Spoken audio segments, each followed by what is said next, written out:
We are at the tipping point, and our planet is in a critical state. Our actions in the next 10 years will be catalytic in bringing the Earth back within its planetary boundaries. We must bend the curve on biodiversity loss, control greenhouse gas emissions, keep global temperature rise below 1.5 degrees Celsius, and prevent climate change. These threats are common to our little island too. Is in a critical state. As one of 36 biodiversity hotspots in the world, Sri Lanka has one of the highest rates of biological endemism and has been one of the top 10 countries most affected by extreme weather events between 2018 to 2020. Home to a rich ecosystem shaped by climatic diversity and coastal influences, our ecosystem acts as our lifeline. It recycles nutrients, provides clean water and energy, sustains water production, and slows atmospheric carbon dioxide pollution. The World Bank study on South Asia's hotspots estimated that 87% of Sri Lanka's population lives in moderate or severe hotspots. In response to climate change with ambitious nationally determined contributions, the island also hopes to achieve carbon neutrality by 2050 and avoid capacity addition of coal power plants. Sri Lanka targets to reduce total GHG emissions by 14.5%, 4% unconditional and 10.5% conditional emission reduction in the business as usual scenario. Increase forest cover by up to 32% and achieve 70% renewable energy in electricity generation, all by 2030. In 1972, global leaders came together in Stockholm, Sweden for the inaugural United Nations Conference on the Human Environment. 50 years on, we face a triple planetary crisis of climate change, pollution, and biodiversity loss, as well as other planetary ills that are affecting our current and future well-being. Securing a healthy and prosperous planet for all means embarking on a joint journey where our footprint of today does not hamper the well-being of current and future generations. Stockholm+50 presents an opportunity for co-creation and a multi-stakeholder approach to accelerate implementation in the coming decade.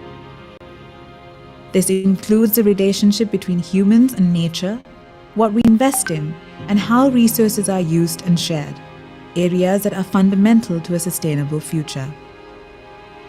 Stockholm+50 is about reflecting, connecting, and accelerating urgent action. To this end, the United Nations Development Programme in Sri Lanka and the Ministry of Environment have come together to host a series of national consultations in the lead up to the Stockholm+50 conference this year. It brings together stakeholders from across sectors in the country to ensure everyone's voice and action counts.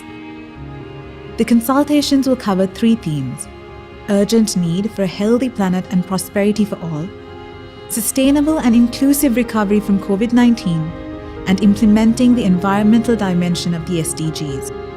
Preventing pollution, limiting climate change, and restoring nature and biodiversity is an opportunity to improve the quality of life for billions of people. Sri Lanka has historically pursued low-carbon development and has one of the lowest per capita energy intensity and emissions rates, especially for a middle-income country. Immediate action for people, planet, and prosperity will create a better future for all as Sri Lanka embarks on a transformed and green development pathway. We have only one Earth, and time is running out.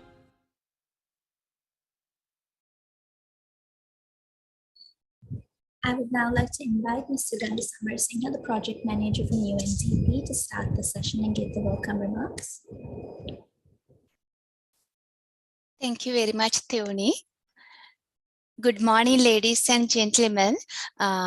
Actually, I know it is not a so good morning, but under the circumstances, we really appreciate your participation, even virtually, for this important discussion. You may be aware that we had actually organized physical consultations today, but based on the situation and how things were turning out, we decided to have the consultation virtually, and I hope more participants would join us during the next couple of hours.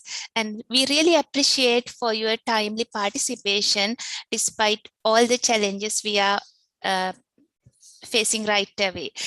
So it is a great pleasure for us to meet you all from the private sector, because the view of all of you is very important and very crucial for all these things. And so here that we are really glad about your presence. And while thanking and for your presence, I would like to warmly welcome all of you on behalf of Ministry of Environment and UNDP. So that I think you are going through the small video and you had an idea what we are going to do now. But in nutshell, I would like to remind you this is actually that United Nations General Assembly has taken 2 resolutions in order to conduct this international summit during June, during the week of Environment Day, because now 50 years have gone after 1972, the first conference held on environment and human in 1972.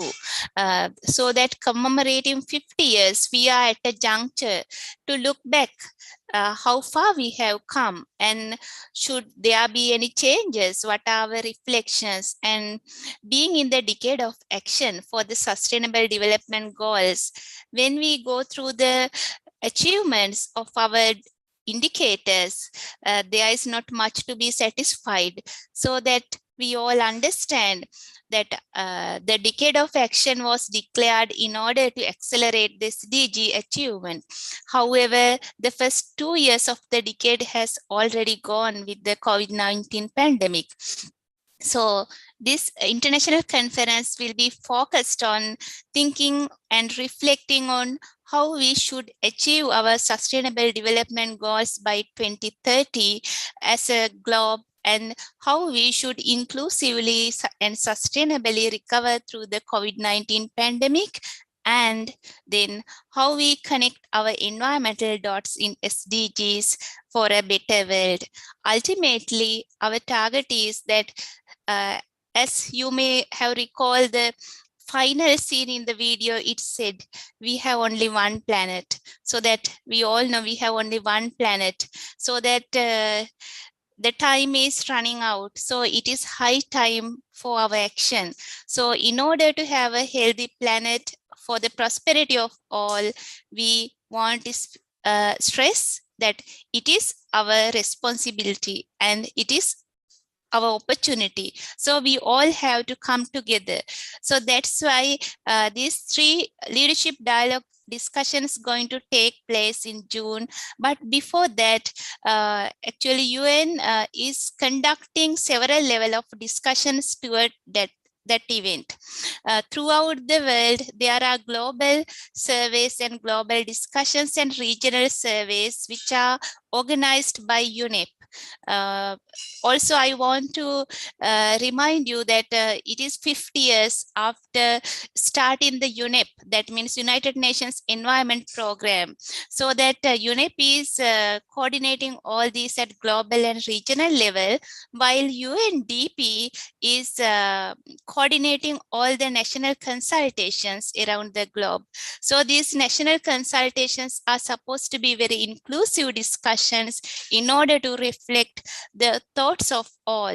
In normal circumstances, you may be aware that for the COPs and everything, the national delegations going out of the country, but the chances for the inclusive representation of all the sectors in the country, or the thoughts of all the people in private sector, society, academia, these are limited. But here that we have taken the responsibility to have a very inclusive discussion among all and to contribute for a shared vision as a country. So this is happening throughout all the countries, and there are a set of questions which are actually typical. These questions are same for all the countries, but based on the context of the countries, the way we should answer and the context would differ. But then again, through these consultations, we are going to facilitate you in order to answer these questions. And then this national report going to reflect all these responses and reflections you all providing us, so which would be instrumental for the country for the next 8 years, so that there would be follow-ups, and it would be very important for you to give your honest and frank ideas here during the discussions and add them into our national report. With all this, so that with the Ministry of Environment and UNDP, we have a team of experts who are supporting us through this process. And so now I cordially invite Dr. Manoj Ranavira to start the program by explaining the national report and set the fundamental for you to understand how we are going to throughout the today's session. Thank you very much. And Dr. Ranavira, over to you. Thank you, Sugandhi, and very good morning to all of you. And we really highly appreciate that your participation for this very important event, the technical event, despite the heavy, turbulent environment, both politically and economically happening around us. I think we all agree that we have to move on. Despite everything, we have to move on. To start my presentations, let me share the slides first.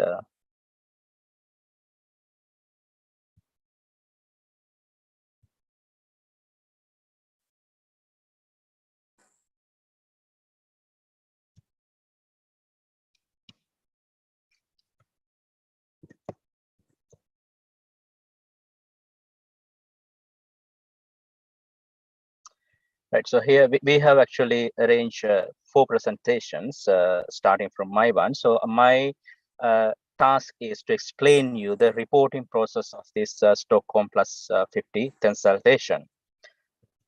Here, your inputs are communicated to the Stockholm+50 is global conference as a technical report, and the format of the report or the template of the report is already set by the conference organizers, because they have to prepare a global report taking inputs from all the countries. Therefore, we have to stick into this particular format. Otherwise, compiling the final report will be, I would say, it will be impossible. Therefore, we also stick into exactly the same template given by the Stockholm+50 organizers. The report has 5 chapters actually. The first one, we basically have to provide them some of the statistics, like the demographic statistics, and also the sectors of the participants, how many numbers from what sector, etc. And chapter 2, we have to explain them the consultation process, how we have covered a wider cross-section of the society. Actually, that is our approach, as Ms. Sugandhi very clearly explained you. So in chapter 2, we are explaining them how we conducted the consultation process, what is the rationale of selecting participants, etc. And chapter 3 is the most important chapter, I would say, of this report, because that is the place where your inputs will be communicated to the Stockholm+50 conference representing the country. 5 is the annexes. That is also a place where your inputs are going as it is. I will draw the line of demarcation between chapter 3 and chapter 5 a little later.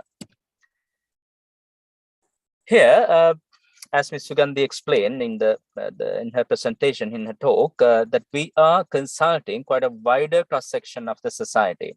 We start with the state sector and then move into provincial sectors, the civil societies, academia, But now today we are talking with the private sector. So we are getting the inputs of a wider cross-section of the country.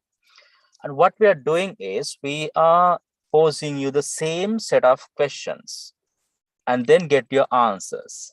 And then we have to compile your answers into the report. In that case, we have a space constraint because we cannot put your responses as it is, because we have only 1,500 characters, which include the spaces per question. Therefore, obviously, what we have to do is we have to compile a response on behalf of all the stakeholders.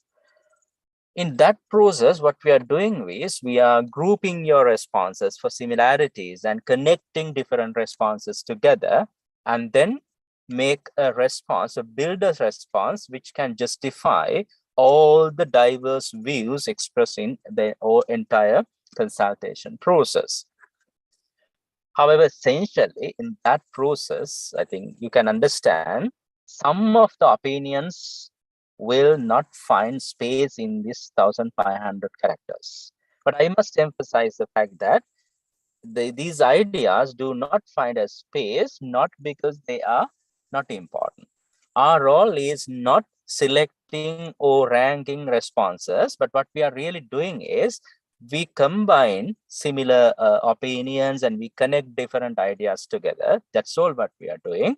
But in case if a particular opinion falls far away from the majority or the major opinions, then we find a technical difficulty. How can we combine such responses in the final answer?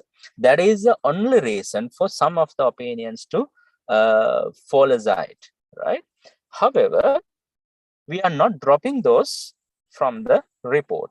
We put all the opinions in your own words into the report under annexes. You might question, okay, who will be going to read the annexes? And in the decision making process, will people read annexes? Of course, there's a question. That's true. But having annexes, having your opinions listed under annexes in your own words enhance the transparency of the report. That's a very important thing, because all the stakeholders can read this report, because this is going to be a public document later on. Then everyone can see what is my opinion, where it lies amidst rest of the opinion, why it is communicated to the final report, and how my opinion is carried into the final report. That everyone can verify. Therefore, everybody can make sure we have done a fair job in communicating your opinions to the Stockholm+50 conference, representing the country, right? So we enhance the transparency there. We assure the transparency there. We put minutes, we put your responses, everything under annexes that you can access. Validation is a very important step in this in compiling the report. We conduct 2 levels of validation.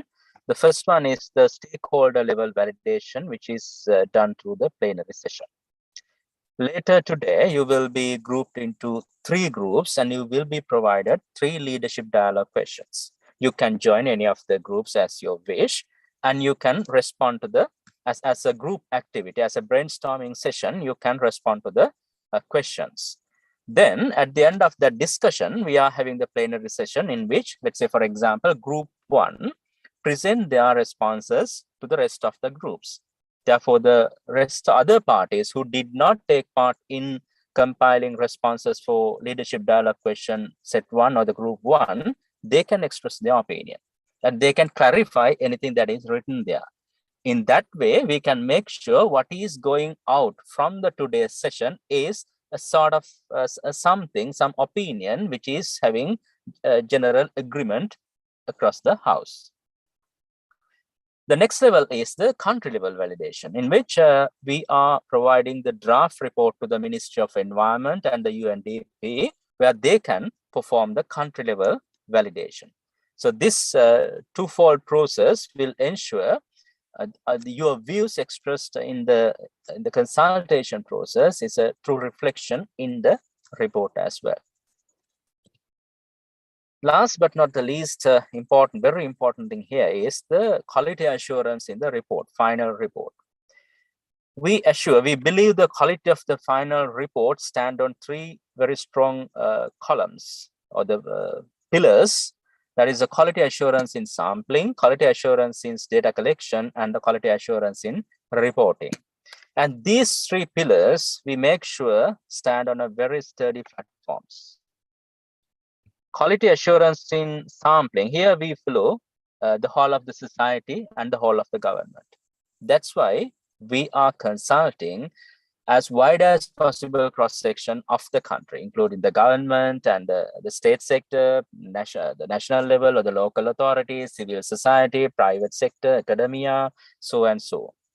Therefore, we try to ensure that the report contains generic view of the country. Quality assurance is data collection. Here, translation and interpretation is the very important thing. Actually, translation in the sense it's not just only the language translation. Of course, all the questions are in all three official languages, Sinhala, Tamil, and English. Especially when we went to areas where there's majorities speak Tamil, like not majority, there are some communities who are non-single speaking, we went with translators. So everybody could contribute in their own languages. But beyond that, interpretation is a very important thing. It's far beyond language, because when a question is posed, people can interpret the question differently. To avoid that one, to make sure that everyone understand the question in the same way, there will be a presentation from Mr. Engineer Gamini Senanaka. He will explain you what is the meaning of the question, how we are interpreting the question, what is the intention of that. Therefore, we make sure every stakeholder perceive or interpret the question in the same way. Of course, your responses will be different, and it's very likely to be different depending on your exposure, experience, and view. That is perfectly fine, but we make sure everybody interpret the question in the same way. Final is the quality assurance in reporting. We assure the quality through the validation process, because the report should present the views of the stakeholders. Therefore, through the validation, we make sure the views expressed in the consultation process are sufficiently and correctly and comprehensively presented in the report through the validation process.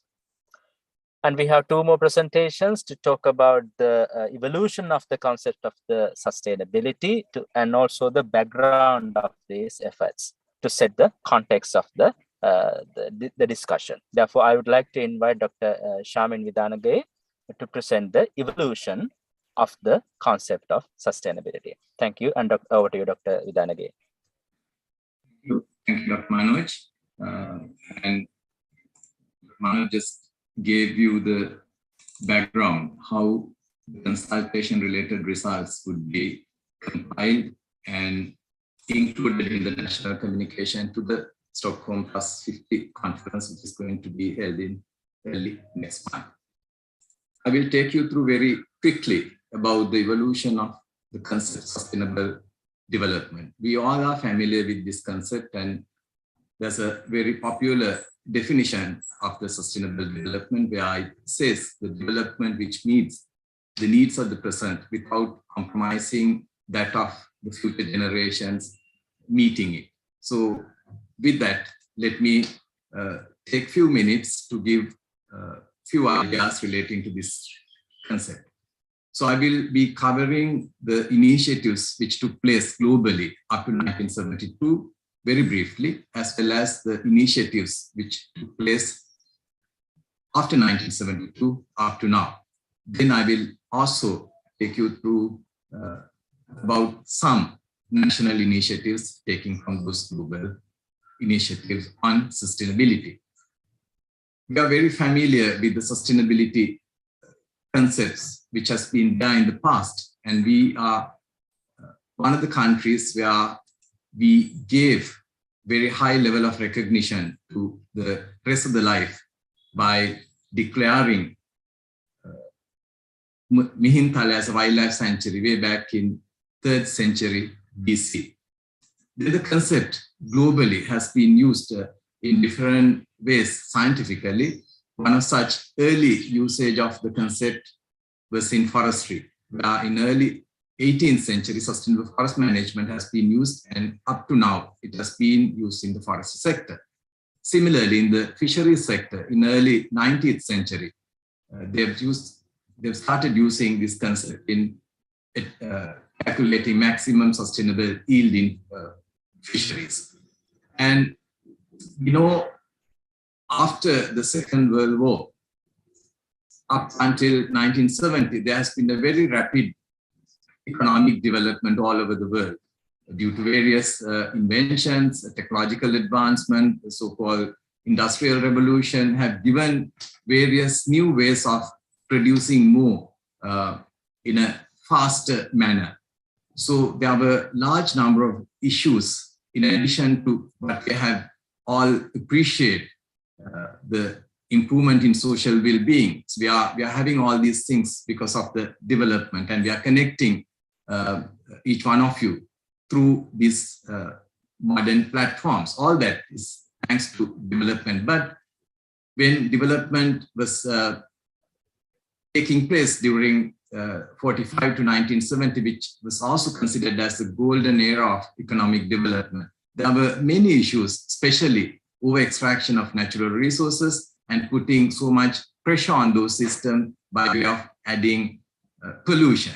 And these systems have inherent capacities of producing ecosystem services. We can't be taking things more than what it generates. And also they have a assimilative capacity. We can't be putting more than what the nature could absorb. Therefore, there were many initiatives by way of new organizations which emerged since late 19th century. So I have few of those agencies or non-governmental agencies on environment which were emerged in order to raise concerns relating to environment, in order to highlight the need for due consideration on environment while achieving economic development. So some of those leading agencies were Sierra Club, which started in 1892, considered to be the second of such in the world. Then we have Wildlife and Nature Protection Society, our own Sri Lankan body, which was considered to be the third non-governmental international environmental organization, which was established in 1892. Likewise, there were many different such entities who started raising awareness and trying to provide technical assistance in order to address these things at global level. So you have many agencies, including UN, IUCN, and so on.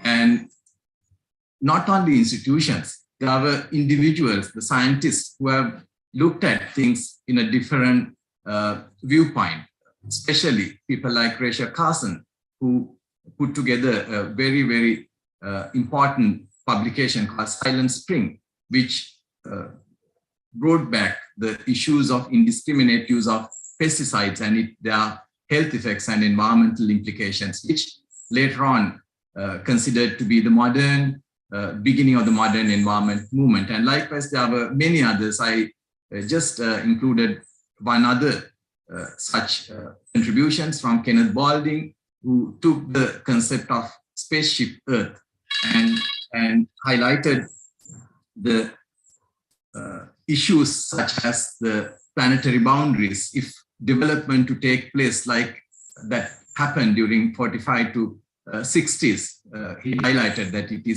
it cannot be done that way. Then with this awareness and the pressure coming from various corners, the country started introducing new legislation in order to look into environmental aspects in development planning. So US National Environmental Policy Act was one such introduced in 1969, and subsequently that has been replicated in various parts of the world, including Sri Lanka. We took it in 1980s.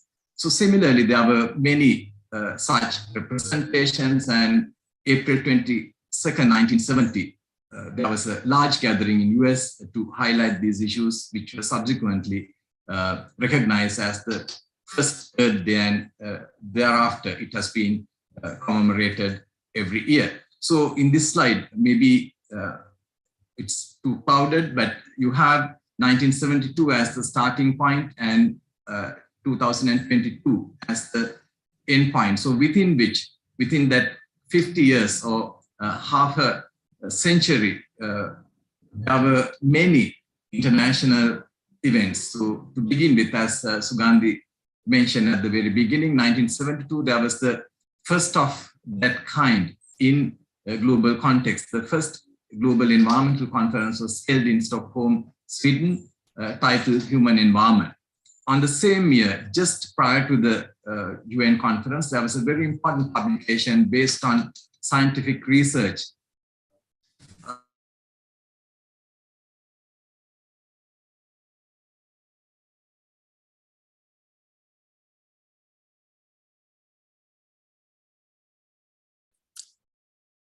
Dr. Shamin, we lost you.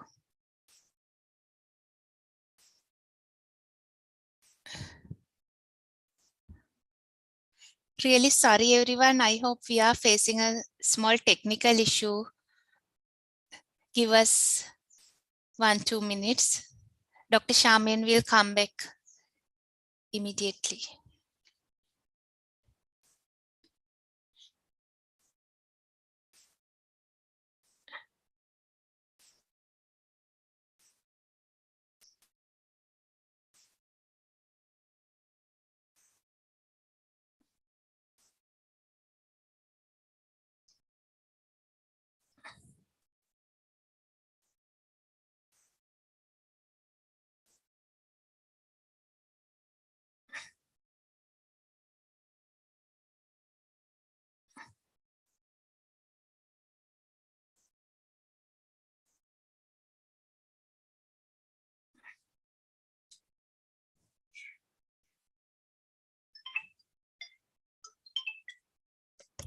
Hello.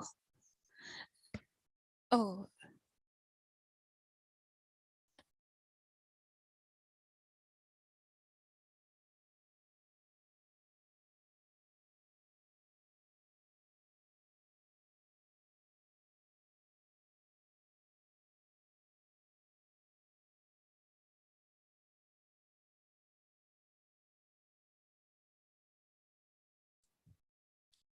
Excuse me, everyone. Dr. Shamin Vidanage is facing a power failure. So until he resumes the presentation, I kindly invite Dr. Manoj Ranavira to proceed with the presentation where that Dr. Shamin has left behind, considering the present circumstances and the time.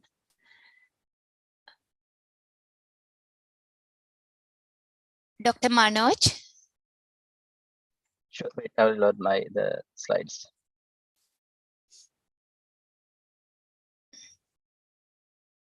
Dr. Shamin seems to be coming back.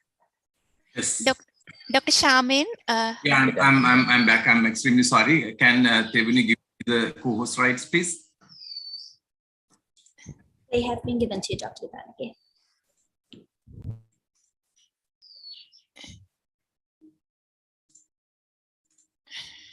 Yeah, extremely sorry for our failure. I got disconnected. So we were just talking about the beginning of the global events with respect to environment and sustainability. In 1972, there was an important publication called The Limits to Growth by a group called Club of Rome. So one of those initial agencies who started working on environment. So where they, through modeling exercise, they predicted that if the business as usual continues, the world would be meeting the planetary boundaries and things would collapse unless something is done differently. So that is one of the places where the future scenario was analyzed and presented in order to raise awareness and in order to take action against it. Then in 1980, there was another important publication by 3 renowned environmental organizations. They produced a document called World Conservation strategy. In that, they coined the phrase sustainable development with their definition. In 1987, United Nations established a commission to look into these aspects of environmental and social equity and trying to come up with a mechanism to solve all those problems. So they came up with a publication as the deliberations of that committee in 1987 with the title Our Common Future. The sustainable development has been defined and which has been used globally, as I indicated at the beginning of the presentation. So since then, there were many other such initiatives. Out of them, I'm not going to talk about all of them. In 1992, which popularly mentioned as the Rio Conference, was held in Rio de Janeiro. In that, the three major global environmental aspects were discussed, and at the end of the summit, they came up with global conventions on climate change, biodiversity, and land degradation.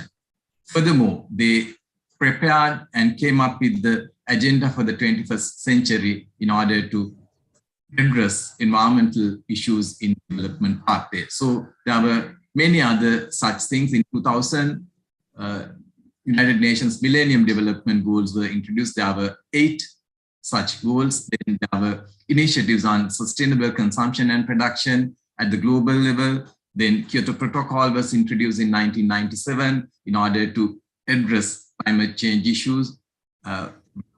The countries who were more responsible for releasing greenhouse gas emissions at a higher level were given the higher responsibility. Then subsequently, there were many other aspects. In 2015, there were 2 important events took place. One of them is the United Nations Sustainable Development Goals were introduced through Agenda 2030. Then on the same year, the Paris Agreement was reached, where the reduction of greenhouse gas emissions, irrespective of whether you are a developed country or a developing country, was put forward in Paris Agreement, where the nationally determined contributions were introduced. And 2 aspects, the Sustainable Development Goals and nationally determined contribution, would be further discussed by the next speaker. So now we are on 2022. See what worked, what didn't work, and what we need to do in order to see that how we take up these challenges in order to get to sustainable development pathway. All these things will happen at the global scale. So what happened within the country while these things were taking place? We all are familiar with conventions, where Sri Lanka is a party to most of those conventions.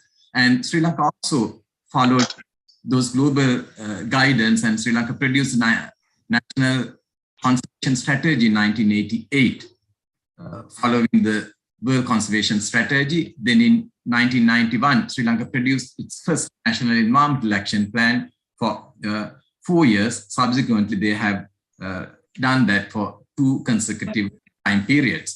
Then in 2009, Sri Lanka produced National Action Plan for Haritha Lanka program, something similar to NEET, National Environmental Action Plan, which covered the period 2009 up to 2016. Then coming from those global conventions, United Nations Framework Convention on Climate Change, there were certain obligations. So Sri Lanka has produced a number of such national strategies and plans. What you see on the screen is National Adaptation Plan for Climate Change Impacts in Sri Lanka, covering 2016 to 2025 period. So similarly, taking Global Convention on Biodiversity, CBD, Sri Lanka produced National Biodiversity Strategic Action Plan in 2016, covering the period 2016-2022. Similarly, National Action Plan for Combating Land Degradation in Sri Lanka was produced in response to the United Nations Convention on Combating Desertification. So all these things are in line with the global agreements. So we have produced strategies, plans, all that. Then very recently, there were 3 other important initiatives. One is Sri Lanka revised its national environmental policy in 2021, which is yet to be published due to the ongoing issues in the political arena. Then Sri Lanka produced National Environmental Action Plan in early this year, which will be for the period covering up to 2030. And last year, July, Sri Lanka produced nationally determined contributions in line with the Paris Agreement commitments. So all that are structures and guidance that we have in Sri Lanka for us to achieve our sustainable development goals or integrating environmental considerations into development planning. And then in our discussions, we can look into further details, whether these guidance have served the purpose or whether we have any issues in getting them implemented. Then all those things would be discussed and your ideas would be will come out as suggestions for us to do things differently. So with that, you will be given a little bit further background to the sustainable development and various other aspects that would be discussed later on in our program. Let me invite Dr. Sugata to take you through the further explanation of what we are going to discuss later. Thank you. Thank you very much, Dr. Shamin. If there are any questions from the team, shall we give a few minutes before we move into Dr. Sugata? Yes, Sugandhi.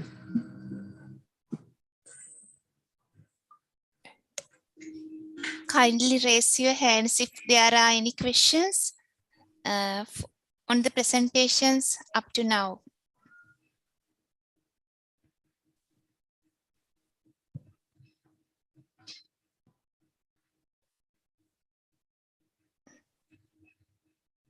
Yes.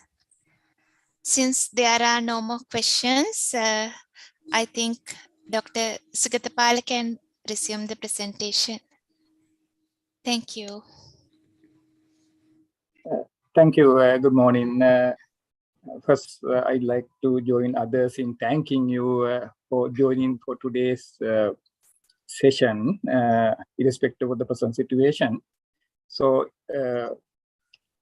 objective of my presentation is to build on what already indicated by or highlighted by Dr. Shamin on the history behind the Stockholm+50. Here, I'll be touching upon in bit more detail the key programs, the conventions globally and locally, which has led to Stockholm+50, and also those programs or conventions which will shape our future or our future directions. So this will be therefore kind of a further explanation, adding further information to what Dr. Shamin already presented. So I'll be talking on a few areas which already highlighted by Dr. Shamin, but of course highlighting the local context and also the ongoing programs which, as I said, will shape our future. So one is basically the present crisis or the present situation on this sustainable development, the society, economy, and environment aspect, very briefly. Then two most important conventions we as a country has been adopted, the 2030 Agenda for Sustainable Development and Sustainable Development Goals, SDGs, the Paris Agreement on Climate Change, and the National Determined Contributions. Then also the local policy intervention action plan, for example, National Environment Action Plan, the NEP, and also the present the what we call green recovery, which is came as a follow-up to COVID-19, but of course now the situation has gone beyond this, the health issue into a social and economic issue. So we are looking at recovery from that present situation. So that's what we call green recovery here as a pathway to sustainable development or sustainable development goals. So already Dr. Shamin indicated this issue, the society, economy, and environment. When you look back in the last so many decades, we can see the industrialization, has basically led to many gains, benefits for the socio-economic development. But the same economic model has also threatened the development through its impact mainly on the nature, the health, the society, giving rise to multiple challenges. And it's not just the environmental challenges we are facing through that. So we have multiple challenges for sustainability. So we have the present economic model, what you call lean economy, take, make, dispose. You know, basically we extract resources, we manufacture or produce services or products, consume and end up with as a waste. So the issue we are facing. So therefore, there's a threat to the sustainability. So we look at that context. Here we are looking at this issue. There are multiple issues, but then here we are looking at through the environment lenses. There are many ways of understanding the issue. One of the, I think, most comprehensive one is what we call planetary boundaries, which indicate the safer operating point for us, or say property space for us to work in our development, so that the long-term sustainability within the the environment, the other elements of biosphere, will contribute to those development. Now, when you look at the different environmental aspects, there are areas where we have now gone beyond the safer limits. One of the key areas is the chemical pollution, and we are facing that. We know that's happening now, which has now gone beyond the safer limit.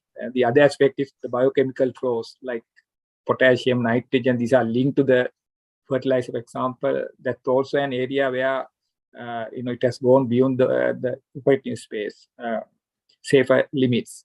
Land system change, which linked to the development of cities, maybe agriculture. The land use pattern has become again unsustainable area. Another one is linked to the biosphere integrity. The genetic diversity has become an issue.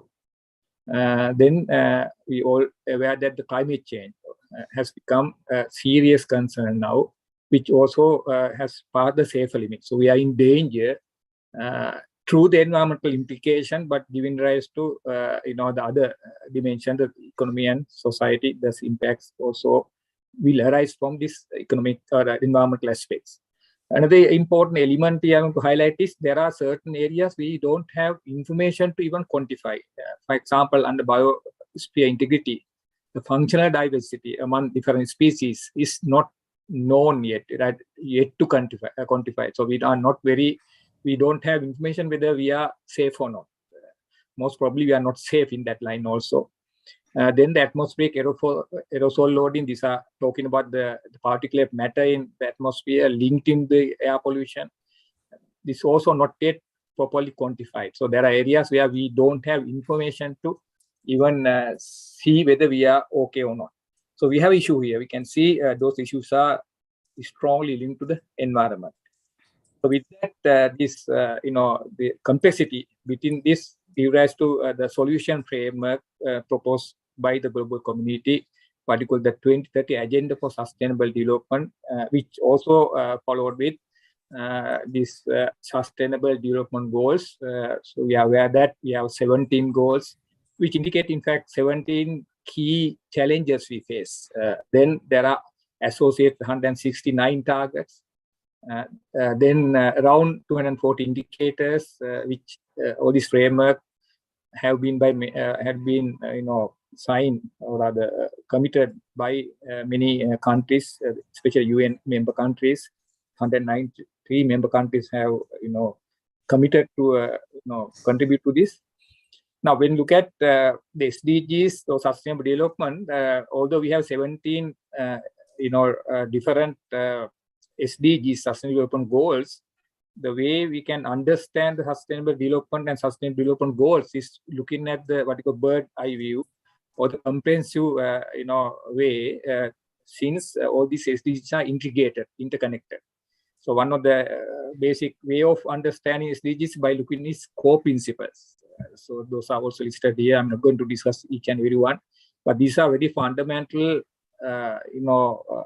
principles which have led to the the 2030 Agenda and Development SDGs. Secondly, another important area, one of the important areas is looking at SDGs through what we call 5 Ps.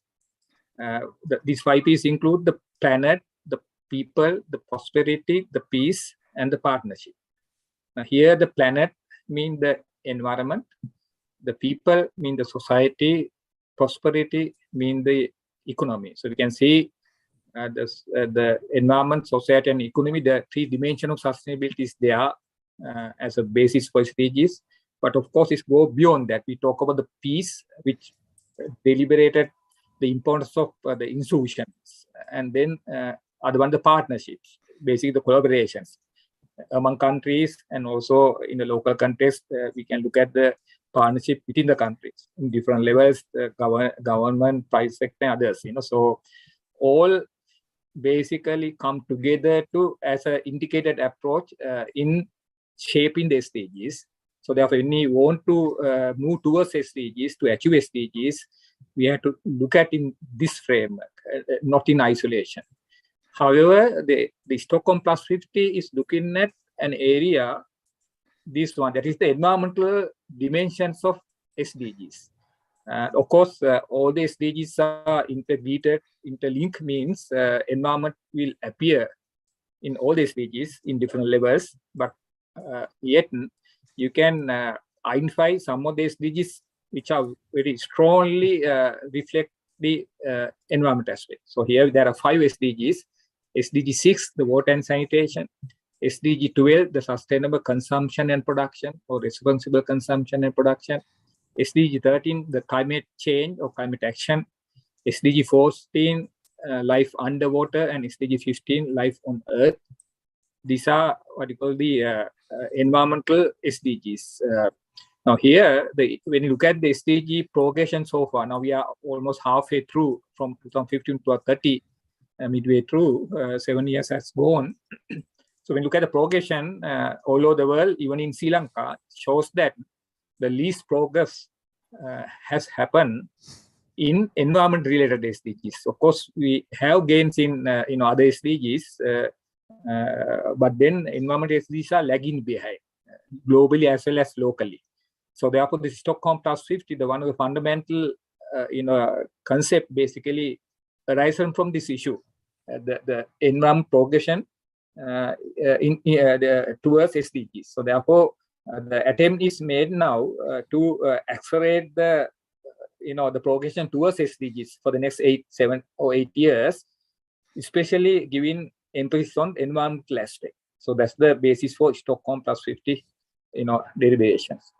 Now with that, in fact, this issue came up even before the COVID, like when after 4 or 5 years after initiating or commencing 2030 agenda in 2015, all the UN countries, they have even look at the progression in 2019 and found that we are lagging behind, so that we can't reach SDG targets by 2030 the way we has progressed.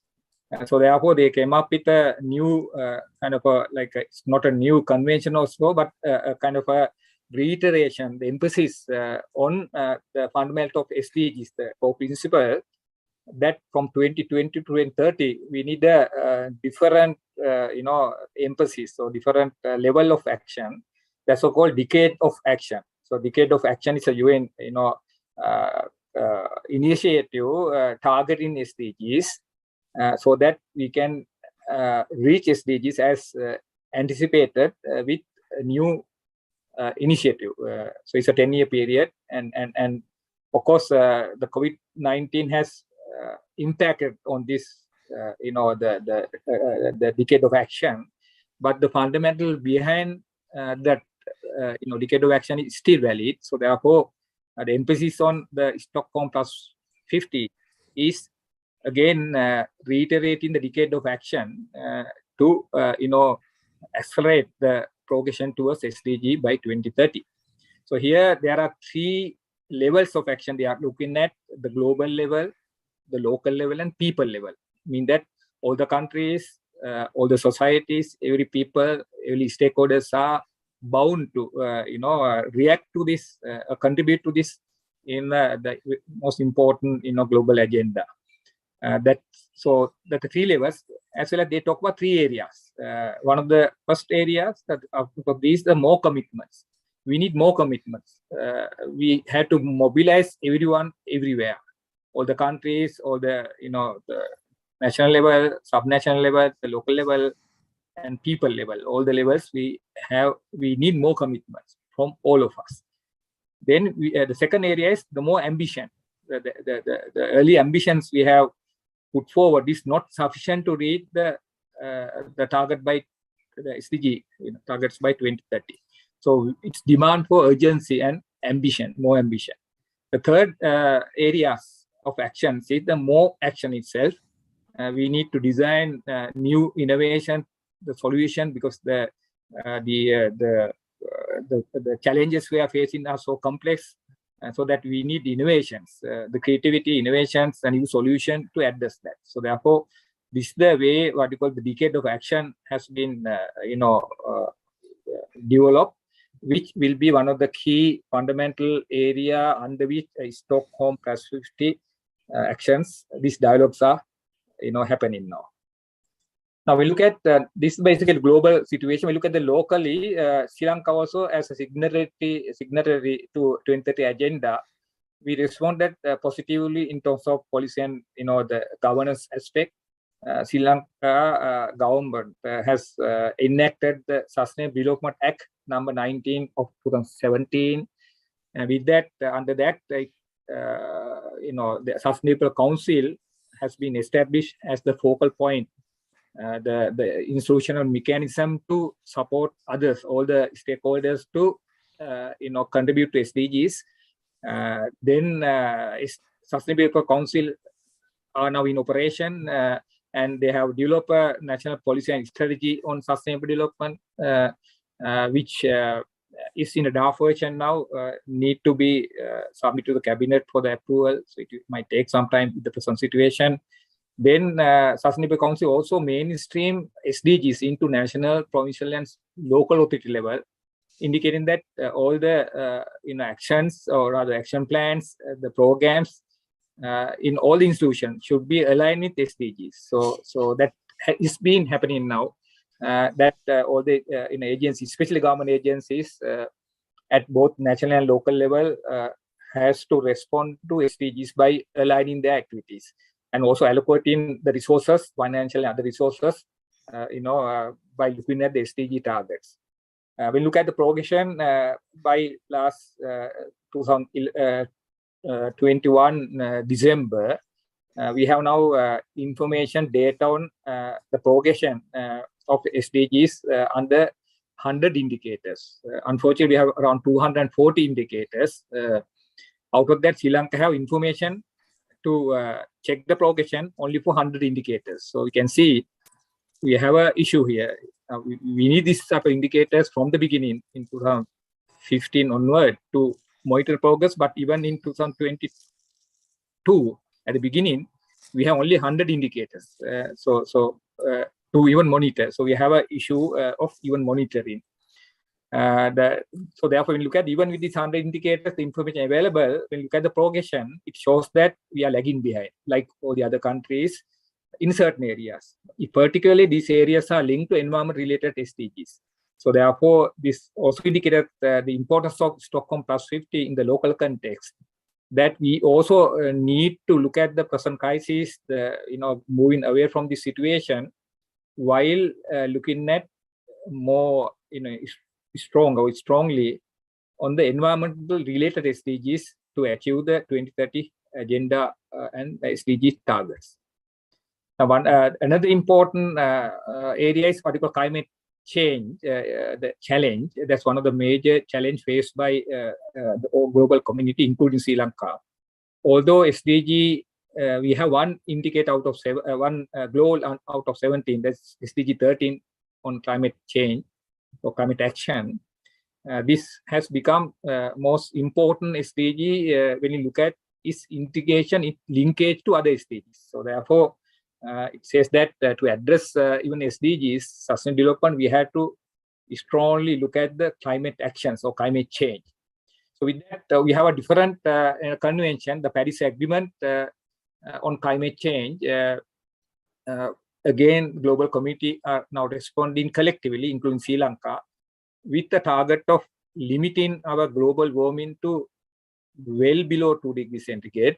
Because if we go beyond 2 degrees, then our survival as a community, the human society, is very uncertain. But in fact, even 2 degrees will be not very safe. So the preferable limit is 1.5 degrees centigrade, but by 2100. However, now we have already reached globally the average temperature by 1.1 increase. We have only 0.4. So therefore, we have an issue. The business as usual case, the way we are progressing, it is estimated that by 2060 we are going to pass this 1.5 degrees centigrade, and therefore limiting less than 2 degrees even is challenging. So with that, now there is a re-emergence of the targets commitment for that one. So that we have what you call nationally determined contribution, which all the countries has committed to this one, including Sri Lanka.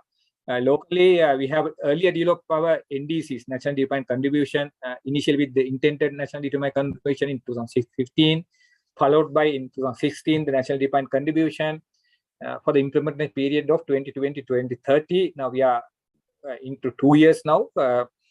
And last year, July, we have revised the updated NDCs with the global requirement to need more aggressive targets there. And we resubmit the same in September 2021, which highlight the target by set by the government of Sri Lanka of achieving carbon neutrality by 2050. So we have although NDCs are talking about 10-year period 2020-2030, our updated NDCs submitted to the global community also highlighted our commitment of reaching carbon neutrality by 2050.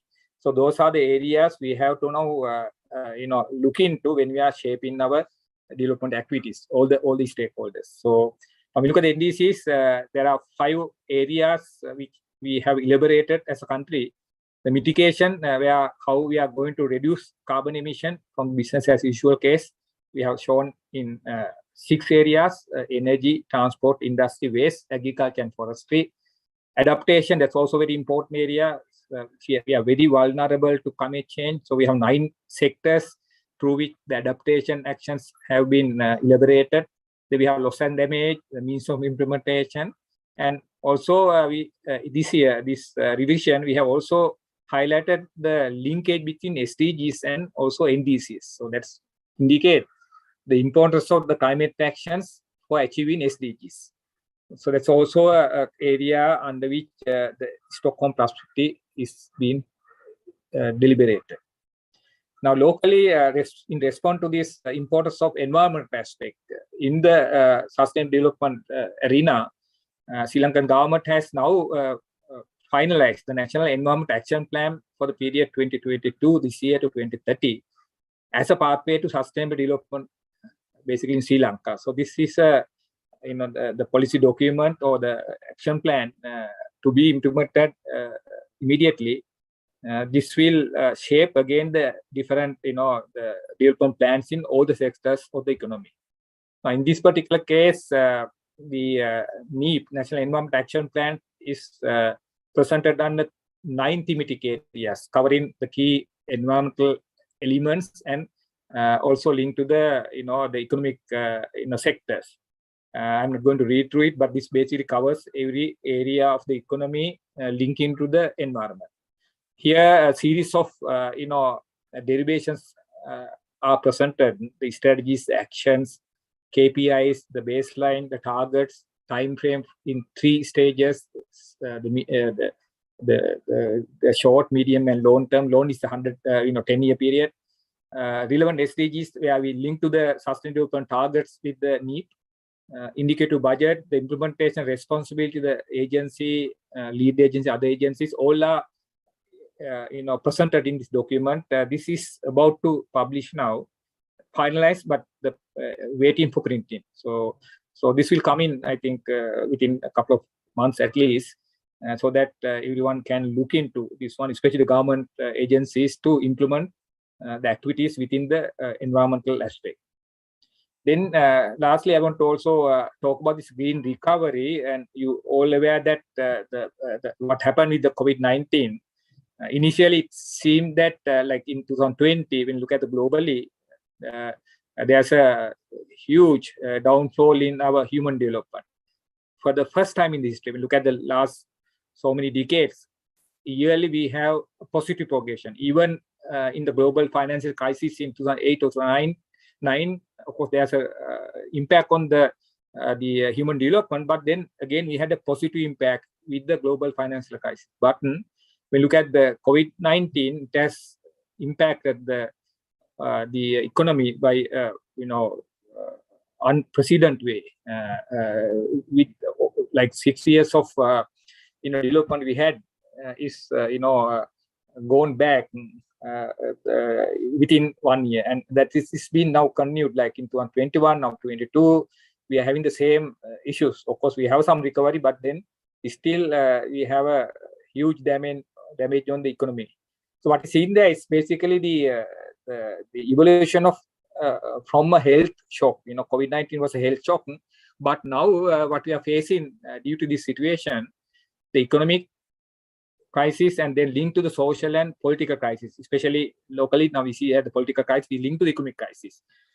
So therefore, we have very complex situation where when we have an impact on one area, we can see its effect on the other area. That's what SDG, the 2030 agenda, indicated, that these are interlinked. Now that will make this issue a complex one side, but also at the same time, it also indicate a positive aspect. I mean that if we intervene positively in one area, we can get the benefits, what we call co-benefits, in other areas. So therefore, this framework, this integration can also use as an opportunity for us to build back better, so that we can go back, in fact, beyond what we had earlier. So therefore, there's a possibility of reaching a better situation if we follow a particular pathway. That's what you call the green development or green recovery. So therefore, we can shape the development pathways beyond the crisis into an opportunity in achieving SDGs. So therefore, now in that process, we are highlighting green here. I mean that the development should be shaped within the environment so that we can achieve the SDG target even with this negative impact by COVID-19. So by 2030, we can reach it, but only way we can reach is through the green lens, or what you call green recovery. So that's the basis for Stockholm+50 consultations, where we would like to hear from you the challenges and other aspects of those the pathways. I will stop here. If you have any questions on this or the previous presentations, we can discuss. Else, I would like to invite Engineer Sme Sector to talk now more on the Stockholm+50 dialogues. There are 3 dialogues. Yeah, we have Mr. Roshan, you can come in. Yes. Yes, I'm Roshan from the Dr. Sugatapala. I think during the presentations, I think this is not like a question, I can get to that more clarity. During the presentation, you shown that SDGs, and when it comes to SDGs, and there are a lack of improvement like environment sector. So other than the economic crisis here, so what do you feel like, what do you think that the main factors that are affecting to get that, why we can't get that more result on that SDGs in the environment side?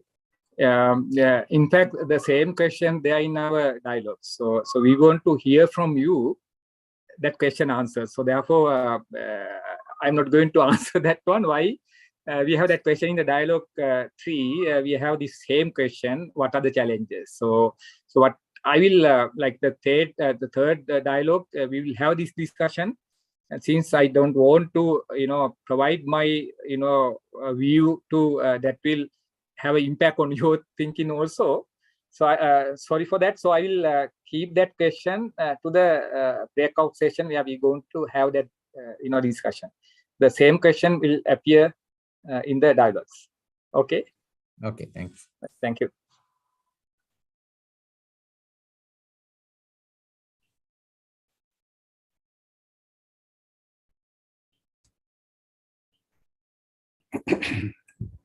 Ms. Enaka, you can come in, I think. So Okay. So thank you, Dr. Sutapala, Dr. Shaman, and Dr. Manoj.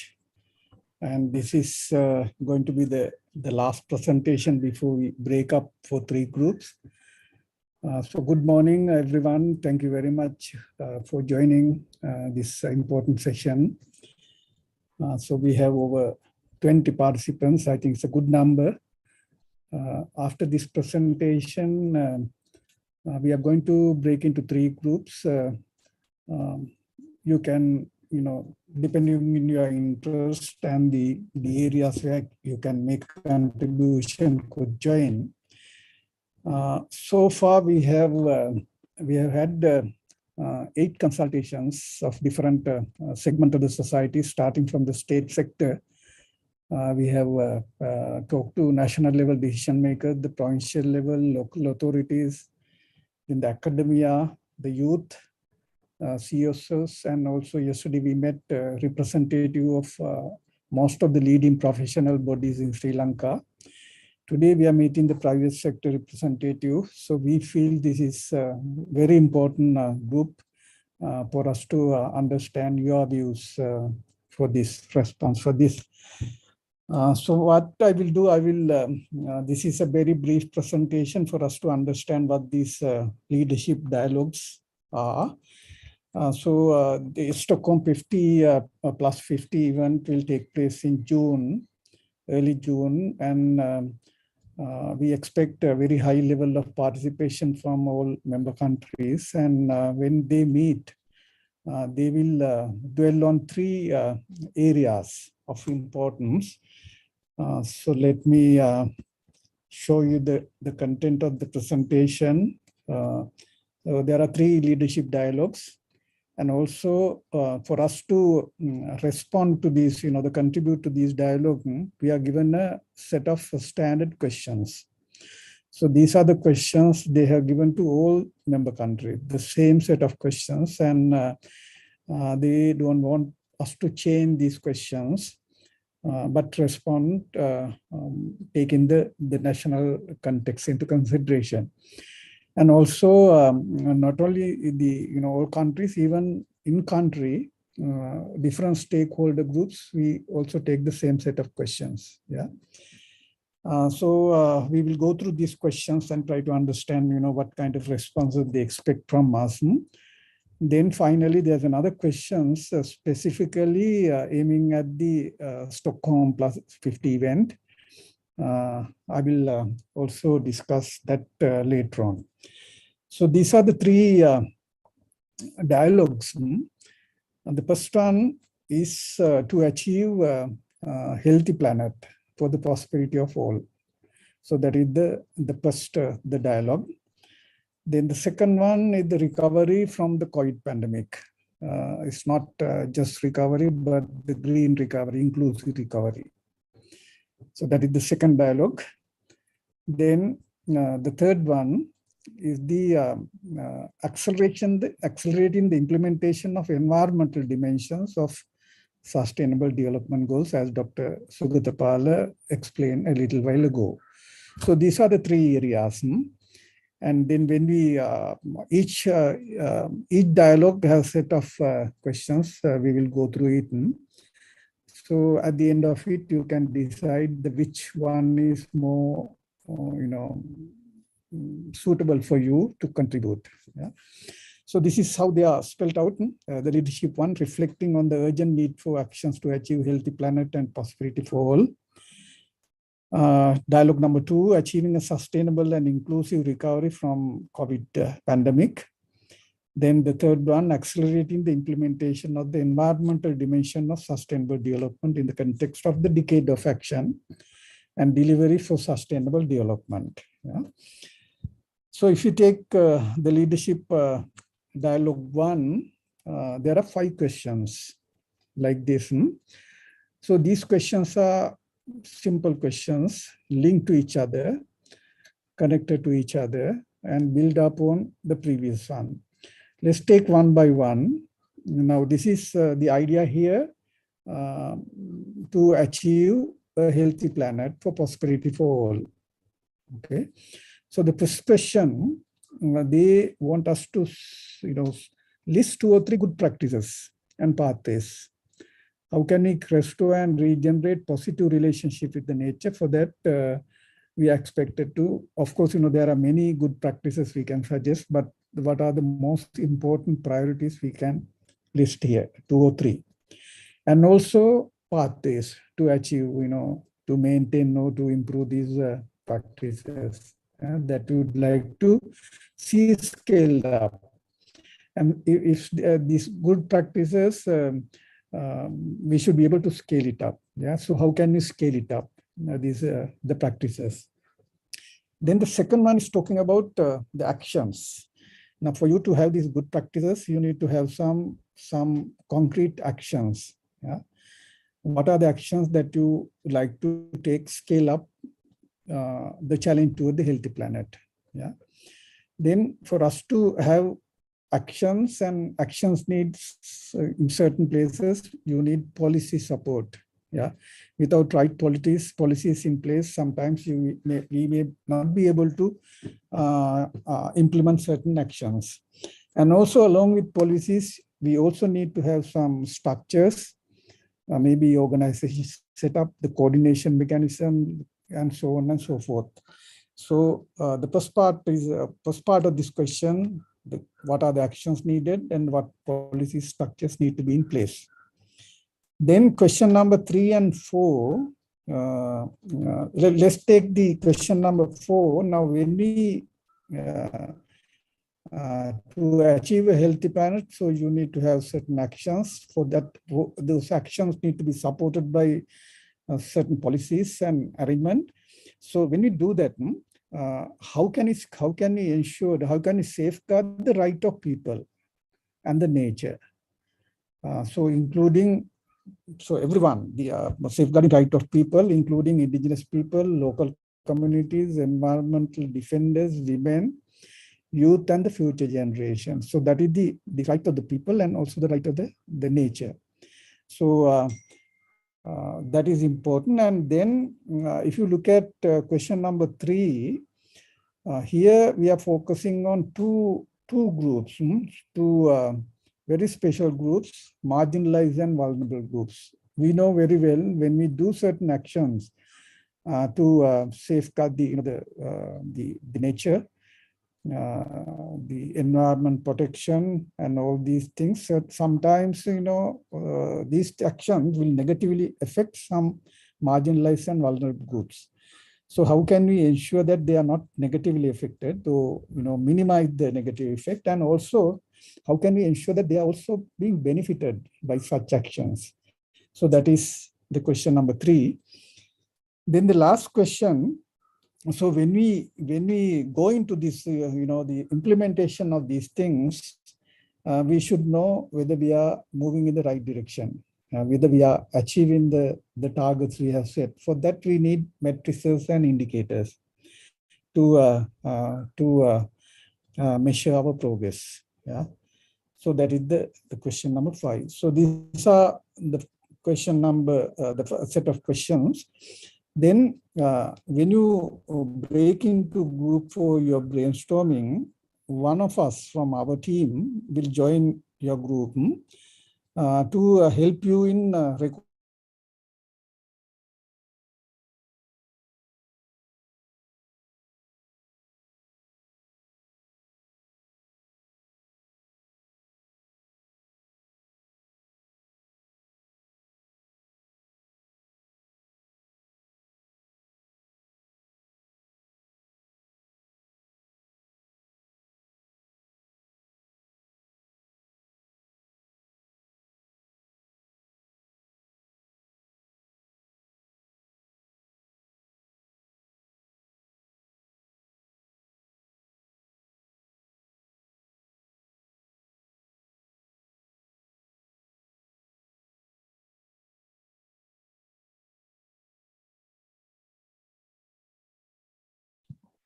Sorry, I think we seem to have lost Mr. Sme Sector. If we can just give him a minute and he'll be back.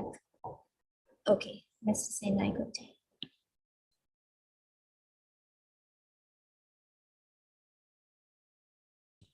Mr. Sme Sector, you're on mute. Okay. Sorry, there was a little power interruption. Sorry for that. Let me come back to the presentation. Can you see the presentation now? Yes. Yes, Mr. Sme Sector. Okay. Okay. So the second dialogue is the recovery from COVID pandemic. Oh, sorry. Yeah. Okay. Just give me a second.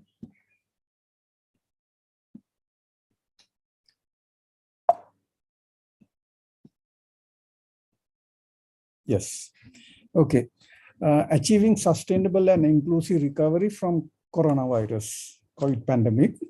Now here we have 6 questions. Again, like the previous one, these are interconnected. The very first one, what are the most promising sustainable and inclusive recovery practices currently being applied by various parties, public, private, and civil society groups at different levels, like individual level, community level, city level, regional level, at the country level. So we have gone through this. All of us have experienced it, and we have adopted certain good practices, especially after COVID. Yeah. So what are these promising, sustainable, good practices, best practices? And the second part of these questions, having recognized these best practices, how can we scale them up? Yeah. What should we do to scale up, to improve, enhance, to maintain? So that is the first part of the first question. The second question is the other side of it. What are the practices that need to be changed? Yeah, maybe to get rid of certain bad practices. Pre-existing practices need to be changed to ensure an inclusive and sustainable recovery. Then question number 3, now it is important. Now entire world has gone through this, the pandemic, different experience, different way of responding, different results, and so on. Now here, number 1 is talking about the best practices, and the number 2 is talking about the bad practices. It is very important for us to see that, the all countries can share, learn from each other. Yeah. Then also now, even within the country, certain practices, only the certain segment of the society, they have applied, and can the other communities also benefit? So that is how the question number 3 is framed. How do we ensure that all countries, communities can benefit from opportunities stemming from sustainable and just transition? Yeah. Then question number 4 and 5 is targeting the industries. Yeah. As you know, industries, you all are representing the private sector and also the industry. And certain industries, most of the industries had difficulties during the COVID period. Of course, some industries did very well, open up for new market, new products, the market expansion, diversification, all that. And also, there had been problems with the supply chains. Yeah.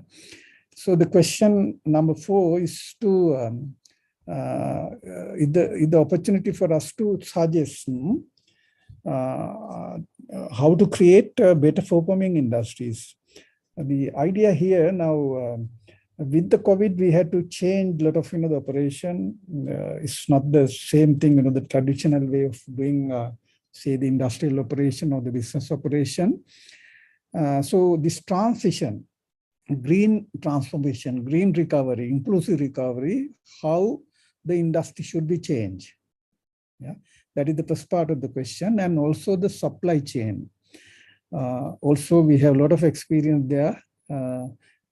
So how can we ensure, the improve, create better performing supply chains, maybe to face a similar situation in the future.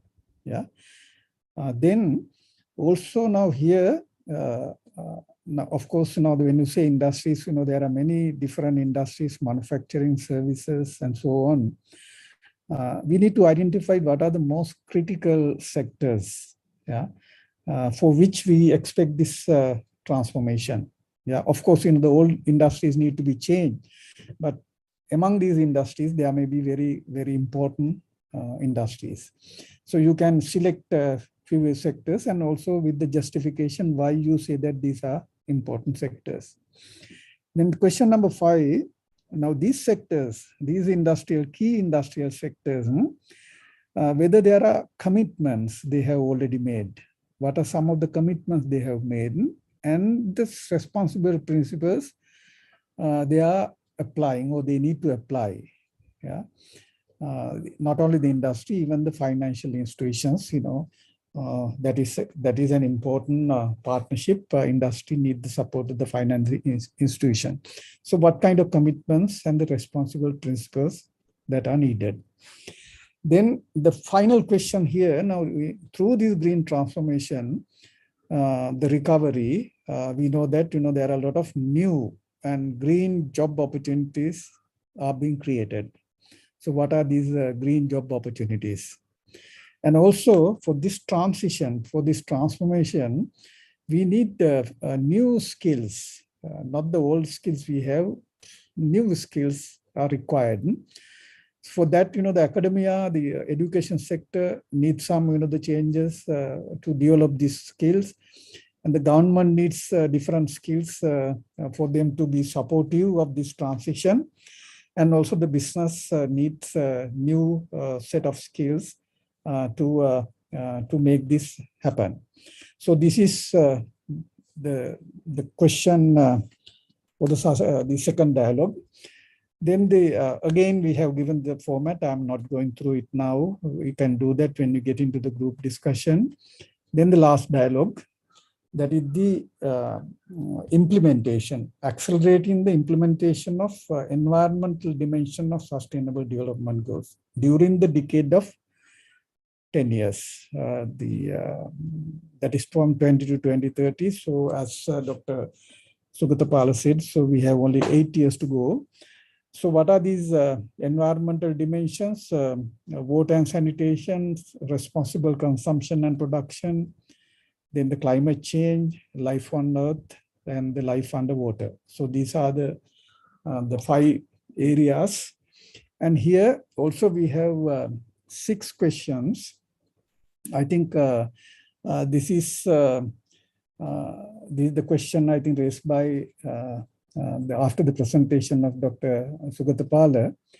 Now, so we admit that we have not say progress the way we are supposed to. Not only Sri Lanka, our country, but many countries, they are lagging behind, especially in the environmental dimension. So now here is to understand what are the barriers, what are the challenges, what are the biggest challenges we are facing in implementing the commitment to the 2030 agenda and other environmental commitments. What are the challenges? Why we are not say moving, or we are not progressing? Yeah, what kind of challenges? So once you identify these challenges, then you can come up with creating, the ways of creating the enabling environment. Yeah, so that is the question number 1. Then also the question number 2. Now for this one also, for us to accelerate this implementation, we need the good practices and also the pathways.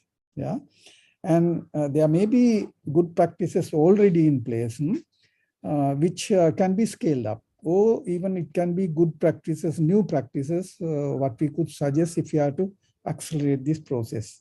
Okay, good practices and pathways. Then the number 3, also, I mean, we know when we want to do this kind of thing, there must be certain changes in the governance systems as well. How to transform the governance system in support of this effort. Yeah, and sometimes there must be say need for legal system changes. Yeah, some rules and regulation. Some are maybe prohibitive, or some may need some changes. So what are the changes required? So that is the question number 3. Then coming to the question number 4, which is a very important area, is talking about the public-private partnership. And since you are representing private sector, you know very well that, this PPP approach is not very well, used in Sri Lanka because of many reasons. We may not have the right environment to do that. So the mistrust of both sides, so they are, because of that, they want us to identify the measures that are needed to align public-private the partnership, including the finance, with existing commitments and priorities. So that is to actually accelerate this implementation. Then the last 2 questions are focused on the external support we need. We know, being a say developing country, we need support from other countries, developed countries, for capacity development, capacity building, and also for technology transfer and so on and so forth. So question number 6 is for us to tell what kind of the capacities the needed and the technology. Then the question number 5 is in broad sense. Now, organization like UN, different organization and other development agencies are helping us. But what do we expect from them? Partnership from UN and beyond need to accelerate. So the question number 6 is very specific. Question number 5, in a broad sense, what are the support, the partnership we need. So these are the 3 sets of questions, and for that also we have given a format here. Then finally, this is the question targeting the event. What kind of follow-up activities would you like to see from Stockholm+50? So as you understood from the presentation we had before, this is a global effort, and similar process is now taking place in all member countries. A lot of efforts are being for consultation of various stakeholder groups. So with this, the effort, there must be some concrete results after this the event. So we have an opportunity to tell them that this is what we expect out of this the deliberation, the global event. So that is the question number, the last question. So this is the end of my presentation. So what we will do now, we will, as we said before, we can break into 3 groups depending on your interest of 3 dialogues, your interest, your exposure, your experience, and also where you could make a say significant contribution. You can select the group. Our organizers will soon will facilitate for you to join different groups, and all 3 groups will be supported by one of our team members. We will come and join you with a computer, only helping you to have the discussion, and also to record the report, your outcome of your discussion, so that you can use it when you make the presentation. So with that, I'll conclude. Then over to Tevini for the rest of the work. Thank you, Mr. Senaka. The breakout rooms are now open. If you go to the bottom of your Zoom tab, you should be able to see a breakout room icon. If you click on that, you can select which breakout room you'd like to join.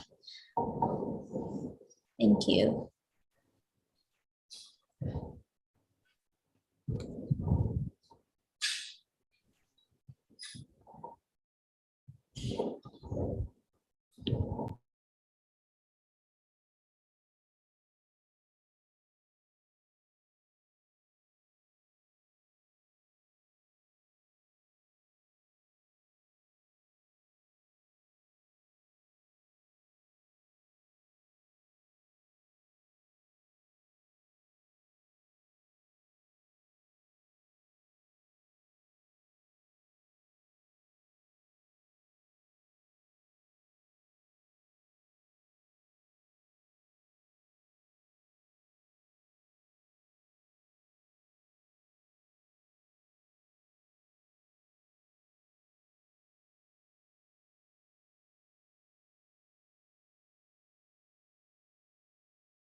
Hello, Mr. Rahim.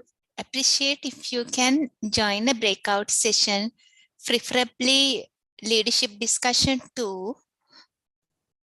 Okay, thank you. I just missed out the which part to go. So Yeah. I go to another, take another call. Just missed out on that. I'll do that. Yes. In the two, we see minimum number of participants. No problem. If you, yeah. Thank you, Suran. Thank you.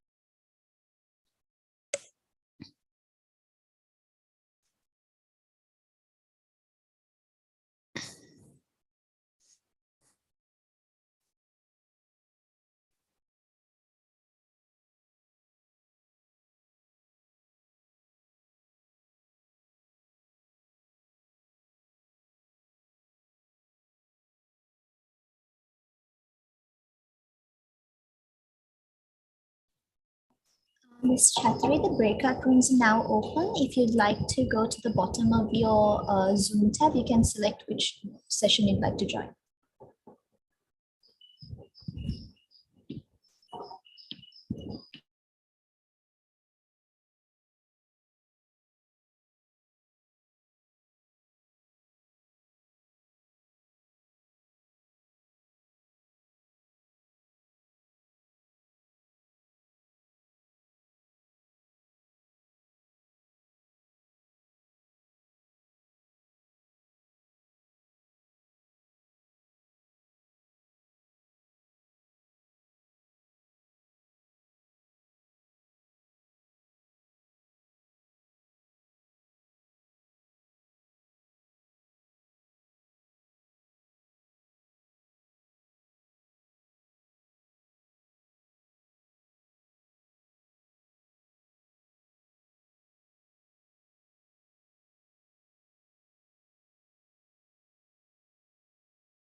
Teoni, Yes, Gandhi. Group 1, Dialogue 1 team is about to finish. Group 2 also, they said they would finalize everything within 10 minutes. But Group 3, Dr. Sugatapala's group, they have a little bit more. And Yeah. they said they can finish within 15 minutes. So Okay. that I think Group 1 and 2 would like to come to main room once they finish. But Group 3 would be maybe More time. little bit extra 5 minutes. But Okay, no others were really anxious to finish. That's why I was thinking. Okay. Mm, The others can return to the room without a problem. But to keep the group 3 room open, I'll have to just keep the breakout rooms open, but the others can return on their own to the main room. okay, so let's put a message around 12 then. They can return to the main room once finished, but since group 3 is still working, they have asked for extra 5 minutes that we will close the breakout sessions by 12:05 or something. Got it. I'll do that. And can we play the video when they are there? Not Yes. possible, ne? No, can do. No problem. Without interfering the group 3? Can do, ne? Shouldn't be an issue because that will be playing in the main room. I think shouldn't be a problem. Yes. Once people are there, let's put the announcement, and until others join, let's put a video once, and then let's start with the groups which have already arrived. Okay, Sugandhi. Okay, thanks. No problem.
Teuni, I requested. Yes, apologies. It automatically Yeah. closed, but Right. the breakout rooms are open now. Very sorry. How do you go back? Yes. So you just need to click on the breakout room tab at the bottom of your screen, and you can return to the room. Yeah, you can make the announce for others also. Huh? All right. Yes. Sorry for that. Sorry, I missed that. Do we need to join if we finished? No, if you finish the discussion, you can remain in the main session. But for those groups that haven't, can return to the breakout groups.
We are at the tipping point, and our planet is in a critical state. Our actions in the next 10 years will be catalytic in bringing the Earth back within its planetary boundaries. We must bend the curve on biodiversity loss, control greenhouse gas emissions, keep global temperature rise below 1.5 degrees Celsius, and prevent climate change. These threats are common to our little island too. As one of 36 biodiversity hotspots in the world, Sri Lanka has one of the highest rates of biological endemism and has been one of the top 10 countries most affected by extreme weather events between 2018 to 2020. Home to a rich ecosystem shaped by climatic diversity and coastal influences, our ecosystem acts as our lifeline. It recycles nutrients, provides clean water and energy, sustains water production, and slows atmospheric carbon dioxide pollution. The World Bank study on South Asia's hotspots estimated that 87% of Sri Lanka's population lives in moderate or severe hotspots. In response to climate change with ambitious nationally determined contributions, the island also hopes to achieve carbon neutrality by 2050 and avoid capacity addition of coal power plants. Sri Lanka targets to reduce total GHG emissions by 14.5%, 4% unconditional and 10.5% conditional emission reduction in the business as usual scenario. Increase forest cover by up to 32% and achieve 70% renewable energy in electricity generation, all by 2030. In 1972, global leaders came together in Stockholm, Sweden for the inaugural United Nations Conference on the Human Environment. 50 years on, we face a triple planetary crisis of climate change, pollution, and biodiversity loss, as well as other planetary ills that are affecting our current and future well-being. Securing a healthy and prosperous planet for all means embarking on a joint journey where our footprint of today does not hamper the well-being of current and future generations. Stockholm+50 presents an opportunity for co-creation and a multi-stakeholder approach to accelerate implementation in the coming decade. This includes the relationship between humans and nature, what we invest in, and how resources are used and shared, areas that are fundamental to a sustainable future. Stockholm+50 is about reflecting, connecting, and accelerating urgent action. To this end, The United Nations Development Programme in Sri Lanka and the Ministry of Environment have come together to host a series of national consultations in the lead up to the Stockholm+50 conference this year. It brings together stakeholders from across sectors in the country to ensure everyone's voice and action counts. The consultations will cover 3 themes: urgent need for a healthy planet and prosperity for all, sustainable and inclusive recovery from COVID-19, and implementing the environmental dimension of the SDGs. Preventing pollution, limiting climate change, and restoring nature and biodiversity is an opportunity to improve the quality of life for billions of people. Sri Lanka has historically pursued low-carbon development and has one of the lowest per capita energy intensity and emissions rates, especially for a middle-income country. Immediate action for people, planet, and prosperity will create a better future for all as Sri Lanka embarks on a transformed and green development pathway. We have only one Earth, and time is running out.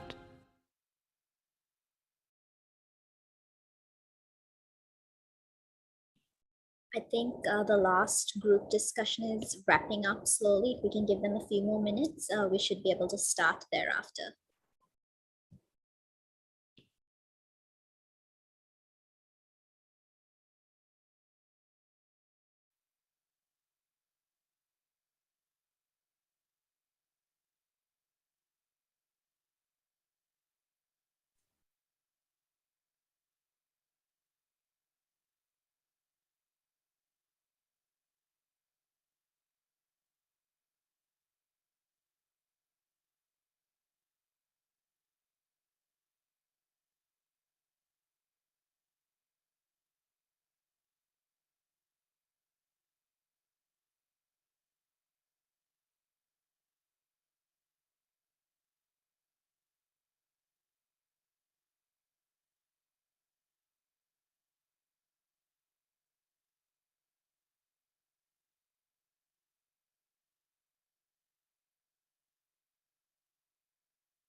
Mr. Senak, I believe all the participants have returned to the main room. We can start with the plenary discussion.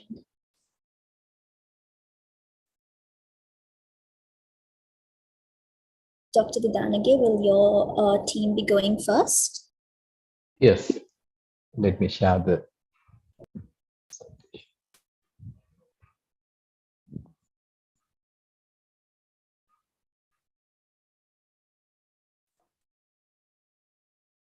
Leadership Dialogue 1 responses will be presented by Ms. Amanti Pereira.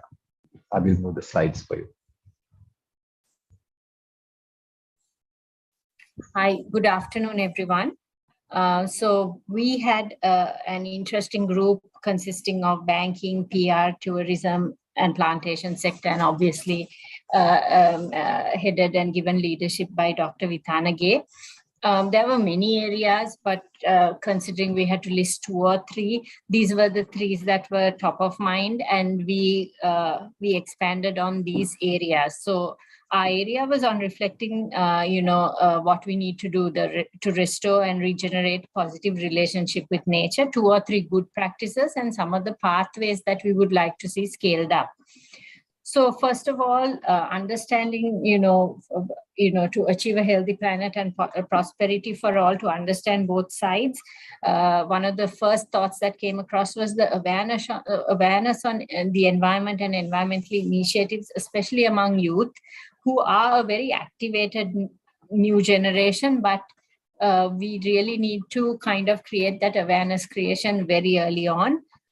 Some of the suggestions of pathways were through, the student groups that already exist. There are a lot of environmental and social groups that students come together. We also looked at even bringing back connectivity at nature at a very young age. Young children having exposure to experiential learning on environmental and sustainability topics will set them on a good footing then when they're specialized in certain areas, when they are in tune with nature. Sustainable agriculture was another area that came up, for learning from traditional practices, scaling up ideas around regenerative agriculture, and also looking at standards and various rewarding mechanisms like awards, etc., that exist, and making these a bit more broad-based. When it came to resource management, again, awareness raising and implementation on areas such as waste segregation, the 3R concept of reduce, reuse, recycle, and also sustainable sourcing and design for waste reduction. We felt many of us coming from manufacturing and goods and services felt that as much as we look at the end of the line about, managing the waste, maybe we need to design for reduction and reuse also, and drive circularity, going in for partnerships because of the global nature of the work we're in. Sometimes end of life of a product, or if we have to do cradle to cradle, it has to cross so many shores, so we need partnerships. If we move on the second slide.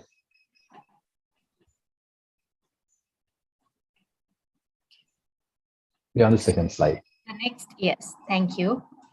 So the next section was around policies and structures, and whilst we didn't have too much time to really think on exactly what these might be, when it came to resource management, obviously some waste management policy and segregation structures to exist.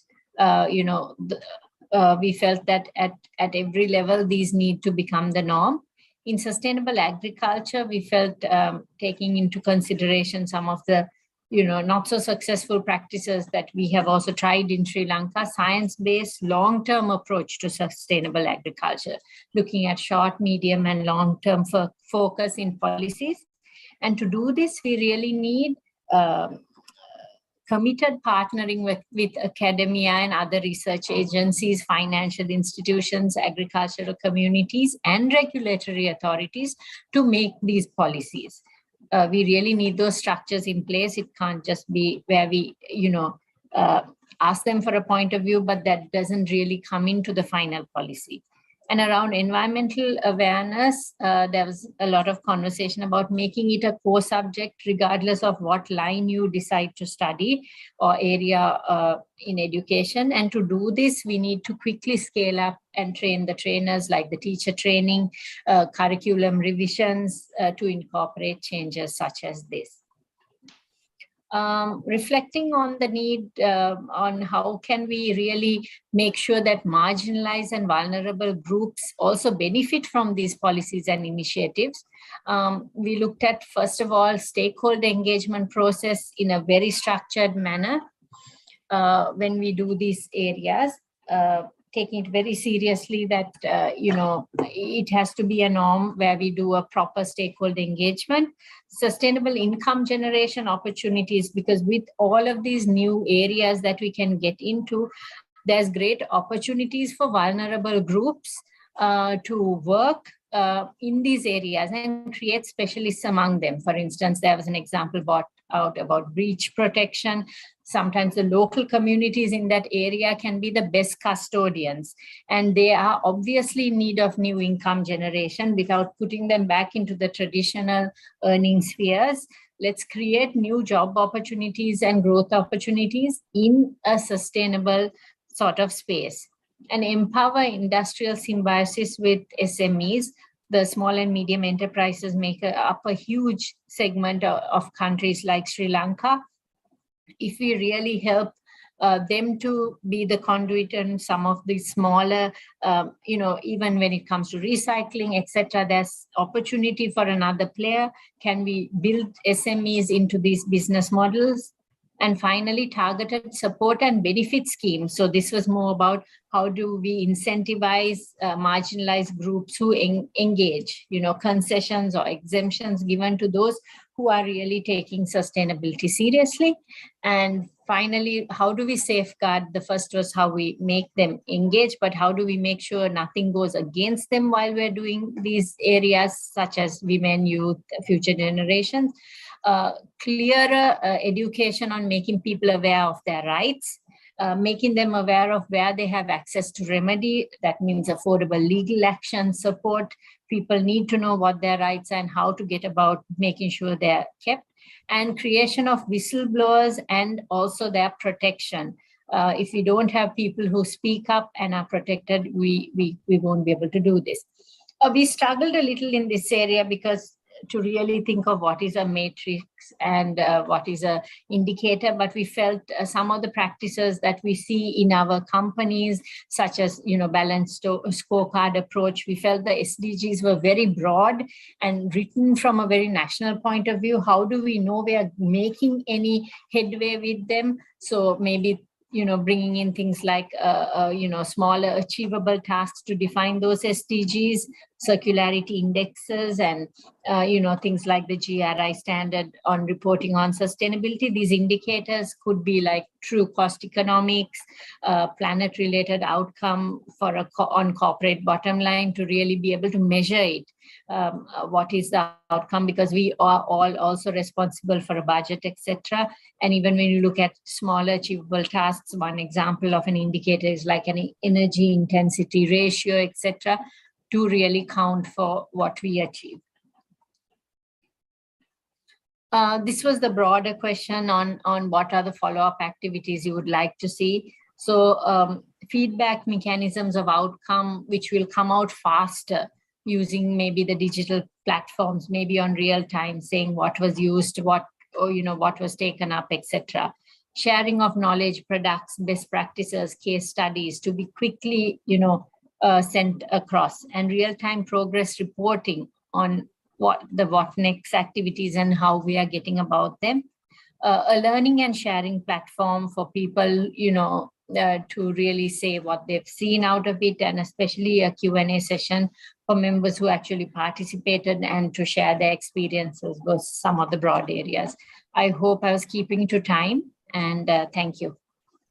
Thank you very much, Amanti. And if there are any questions or suggestions from other two groups, we can take them up in the next couple of minutes. Thank you.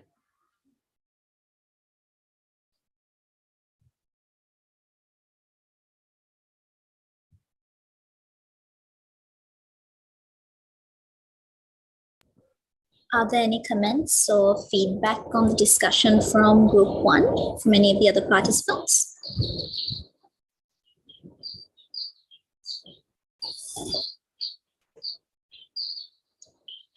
If not, we can move on to discussion 2. Over to you, Mr. Sen Naik and your team. Thank you, Tevni. Well, this group leadership dialogue question 2, we had 2 very active participants. They have made a very good contribution, and out of the 2, Mr. Ratwat will present this, and I will help him with the movement of slide. Mr. Ratwat. Yes, thank you, Mr. Serenaka. First of all, there were only 2 of us from highly regulated industries in this discussion. So I'm sure all of you also will have other views and other better comments as well. So Shazli also will interject and be brought in as needed. On the promising sustainable and inclusive recovery, we were talking about the fact that several state services, particularly e-government services, that had been in discussion for many years, became, some of them were already active, some of them had to be made active and were very valuable to the community, in fact, whether or not there was a pandemic going on. So, however, sadly, things like, from my personal experience, the electronic revenue license renewal is no longer working, and nobody knows why or for how long it's going to be offline. So all these gains that have been achieved in the state, as well as, I suppose, private sector, we really should preserve and develop. Another thing, from a community level, we saw a lot of people using either completely, without any specific organization, maybe just using WhatsApp groups or whatever, supporting each other to a level where at many communities, people who had not interacted with each other were supporting each other, particularly elderly and people with different disadvantages in having the same access to resources and services that the others might have. Shazli, would you like to add about the digital banking and e-signatures? Yeah, thank you, Charita. Now, we saw during this pandemic things like digital banking, which were already in the drawing boards. People are discussing at different forums, really coming to life because of the pandemic. And with that, things that we saw, like even digital account opening or online account opening, some banks, they use Facebook and things like that, are still being in use. That is a good sign of it. Apart from that, with regard to the some initiatives from the country, from Sri Lanka, is the e-signature effort, where an e-signature module is prepared by Sri Lanka, Lanka Pay.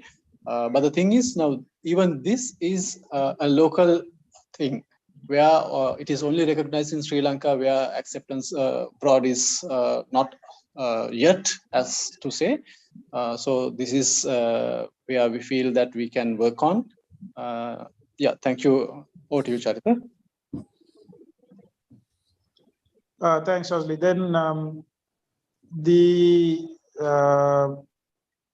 use of virtual platforms being of great value, particularly to provincial populations, people outside Colombo being suddenly having similar access to everybody in Colombo, as well as much better access sometimes, and they may not have had, is something that was hard won and that should be preserved for whatever it is, whether it is dealing with government or, for that matter, dealing with different companies and their customer support or other services.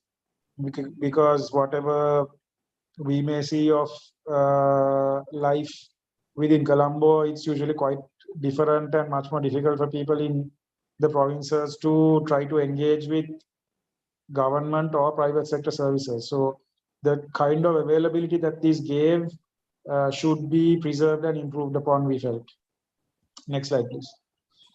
Then Scaling things up. that we should scale up. So there's a statement that I have heard before the pandemic came about, but also during the pandemic, to never waste a good crisis. So whether in private sector or in the state sector, the things we have had to scramble and do, we should be continuing to develop on and maintain the infrastructure, and for that matter, even the budget and the human resources to support them. Again, I'm thinking of particularly that one example for of the revenue license renewal online. I mean, not having the people who know how to maintain it or the will to support that is a real loss to everybody, I would say, including revenue to the government. Then, yeah, so again, Shazali, the e-signatures, I think, if I can summarize, it is the fact that we had to do this and figured out all of these things. If we can have the e-signature framework plugged in or accepted by the rest of the community, how these could enable, we may in fact even be a leader and could engage so much better with the rest of the world economy. Is that fairly accurate, Shazli? Yeah, Charita, that's fine. Okay. Then for the disadvantaged, whether it is, I mean, sometimes it's actually harder for persons with disability because they may have more barriers to get through unless they are very familiar working with the team.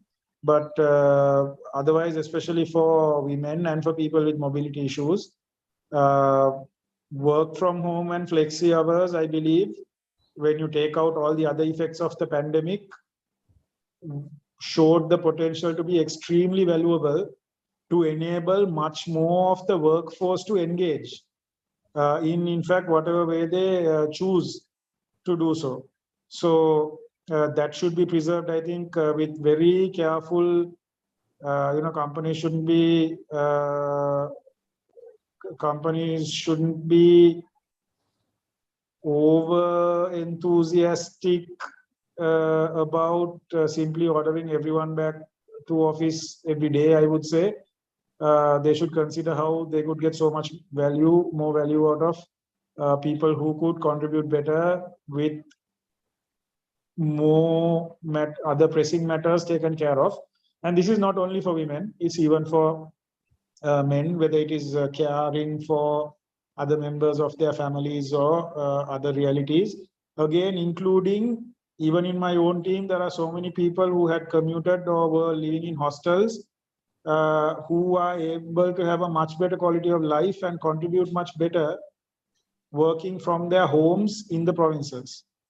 Then another thing that we saw, which for a very brief window, sadly, that the air quality in Colombo was actually at safe, breathable levels for about a week and a half at the very start of the pandemic with the lockdown. Which is the fact that everything else was unbreathable is shocking, and something where if we can see the rethinking the way we approach transport could be a very valuable aspect we scale up. Moving on. So pre-existing practices need to be changed. I use the term predatory taxation. But basically, I mean, regressive, but also, doubling down on whoever is the companies that happen to publish their balance sheets and the individuals who, can be got hold of is obviously an irrational thing and is only going to cause more tax avoidance. Taking away some of the regressive taxes and having a wider but less individually punitive base of taxation has to happen. Otherwise, I mean, nobody is going to submit voluntarily to fair tax to taxation on according to the rules that they are being forced upon. Then something I have seen throughout that I feel really needs to change is the suspicion of the private sector, and for that matter, the third sector, commonly called the NGOs, which sadly even the UN system is considered an NGO. The suspicion of anybody else other than the state, and the assumption that it is only up to the state and to do anything, and that the state solution should be to throw a bunch of money at something, really needs to change. Companies should stop saying, oh, the government must do this, the government must do that, and asking tax for preferential tax cuts for that matter, specific tax cuts, sector specific, and the state really needs to let down the barriers and understand that there is so much more that can happen. Of course, the private sector also may need to change attitudes and prejudices or preconceptions. Then the efficiency of the social safety net from the point of targeting, if 50% of the population was on Samurdhi before the pandemic, then clearly something's wrong. Making it more targeted, efficient, and ensuring that there are simpler safeguards, not simpler, but more effective and efficient safeguards like insurance for so many things, unemployment, health, whatever, is also needed to make that whole safety net more efficient. Otherwise, what you have is a bogus safety net where people go to government hospitals for the basic things, but then pay and go to private hospitals for when they want, within inverted commas, better quality service. So, I mean, we are all living a lie when it comes to the safety net. Then on the unnecessary, this education system has many areas for improvement that the pandemic and current crisis actually are a perfect opportunity to rethink and reset. One that I have been mentioning for a while at a few forums is the fact that this 7:30 to 1:30 p.m. School day is an artifact from the 1960, whatever, 7 or 8 6-day war, when there was a lack of fuel coming into a highly inefficient government anyway, that couldn't afford, didn't want people to have a 2-session school day. We've been stuck with that for 70 years or 60 years. It's time to look at that. For example, it would immediately change the stress based upon students, the school calendar, the amount of activities they could engage in, the fact that parents don't need to take off in the middle of work to go collect their children. I have other personal examples I've seen also that I can share. Okay, moving on. Sorry, how am I for time? Please go ahead. Yeah. So we have only so 3 more questions. Yeah. So something I've seen from other countries, they've with larger language bases, I suppose, they've not only has there been automatic transcription, but also automatic translation during video calls. Now, several people from the IT industry in Sri Lanka have long wanted to do natural language translation. If such a breakthrough can be standardized and pushed out onto the mainstream platforms, there would be a huge effect for whether it is for people who go into a local police station where the police officers don't speak their language, or whether it's to the courts, whether it is for so many situations that translation could take place. Similarly, when it comes to, for example, sign language, we could have similar, the level of technology has come to a point where we could enable these. Of course, Sri Lankan Sign Language is slightly different from all other forms, so we would have to localize. Better performing industries, first of all, we would say obviously to depoliticize the regulators. We need a level playing field, and then, I mean, the regulator's job in our view is to create a level playing field, step back, monitor, and intervene effectively but minimally when needed. And that is absolutely not what is happening today. We could lose our license tomorrow because we didn't block somebody, some TV show that was considered damaging to somebody.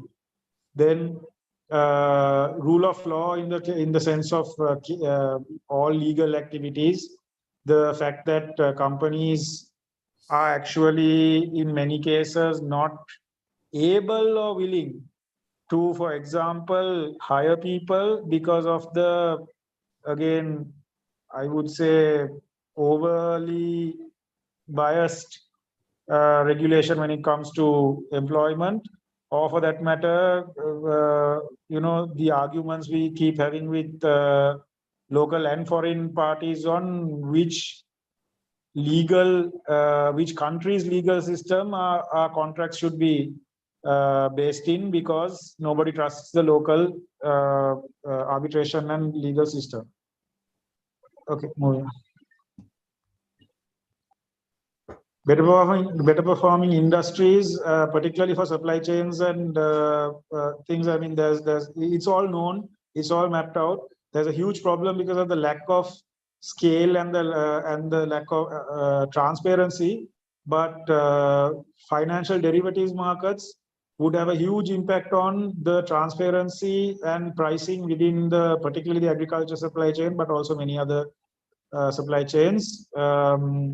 Forward contracts and other contracts with, again, where perishables and agricultural activities are concerned, concern about enforcement and just not being able to apply many things, particularly technology driven, that could drive trust, are holding back many supply chains. So we talked about, transparency already. Communication of demand and supply, again, in many cases, data is already known and held in many places, particularly in government. But the value of it to the rest of the chain is not known or not considered, and it's not exposed. Then so many of these places, simple technologies could be used to help make those chains more efficient, which have all been done elsewhere in the world. Moving on. So when it comes to sectors, the SME sector broadly, from whatever vertical, first of all, this country doesn't have a single standardized definition of what an SME is. But the state and the private sector, to my knowledge, don't have a pragmatic system to engage with SMEs as vendors, because the biggest transfer of funds and resources that any institute or entity can do is under its purchasing, and not from handouts or so-called CSR or any other thing. So these are things that would help SMEs also develop, having the security of one or two big customers who would also drive better quality, better certainty of supply, production, all those things. Helping them come there means, it may mean having more proportionality in the terms of the documentation and auditing and everything that needs to be done, considering the values of the procurements and the kind of level of development of those organizations. And of course, you could have regional, women-led, and PWD inclusive and other organizations in those mixers, but none of them is able to fill a 20-page document for a 10,000 rupee procurement. Then tourism sector, I mean, is the obvious one in terms of an industry that can quickly bring in dollars, but assurance of the rule of law and along with it, environmental protection, because the people who do come now expect a certain level of cleanliness and health and safety factors, which now if you take a walk around Sri Lanka, you may feel is no longer maintained. But in terms of the biggest potential, it always has been ICT and IT enabled services, not forgetting, of course, agriculture, apparel and others, but they have their own recipes for growth. But when it comes to ICT and IT enabled services, some obvious things like energy security and all those other things, but also we'll come to it later, but the supply of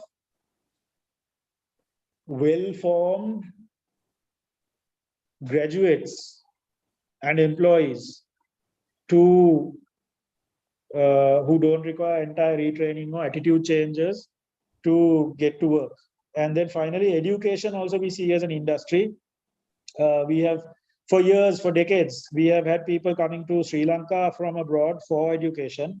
If we can sort out these whole biases and hysterias about education versus private versus state education, if we can take that versus out of it, and if we can make all the education institutions internally and then globally competitive in a positive way, then they could also be major earners for the country, especially as we have English as one of the national languages, which is one of the reasons if you take Australia and England, that is why people go to those countries for education, because English is there, to coin a phrase, lingua franca. Okay.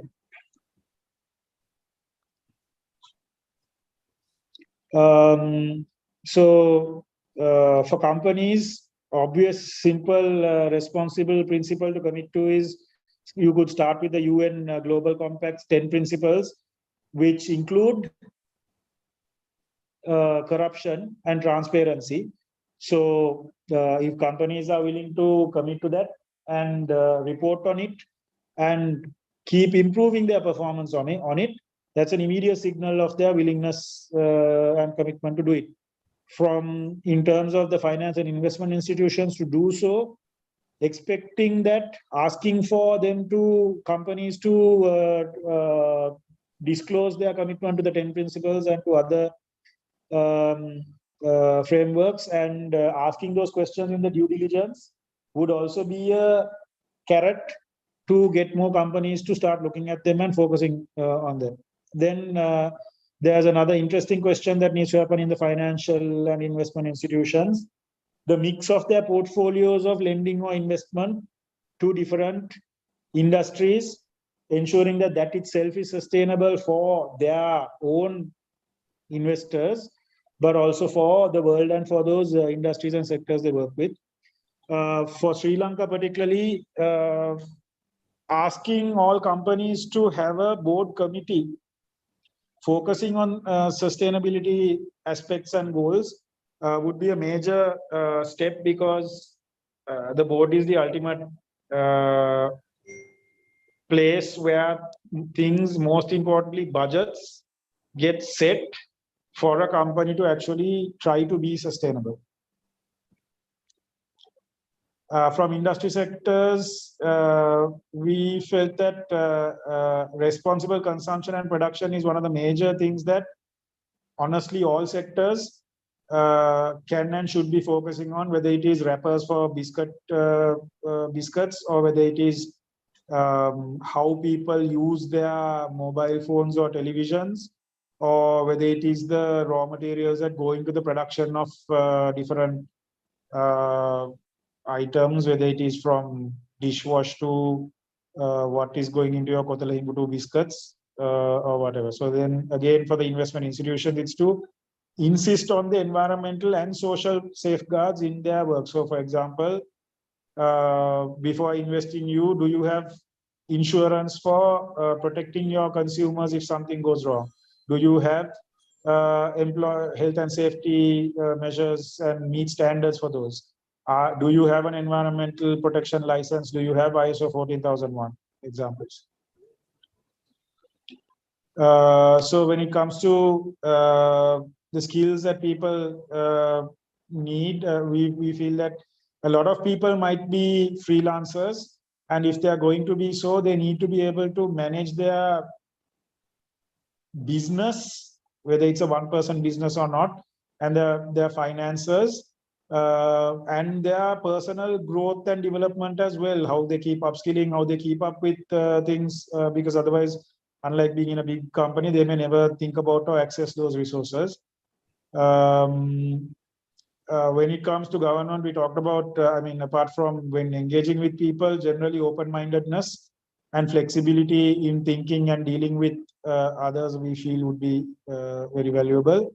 A bias to action rather than talking, adjourning, and coming back and talking, we feel would be very valuable. Project management skills, we feel would be very valuable for government.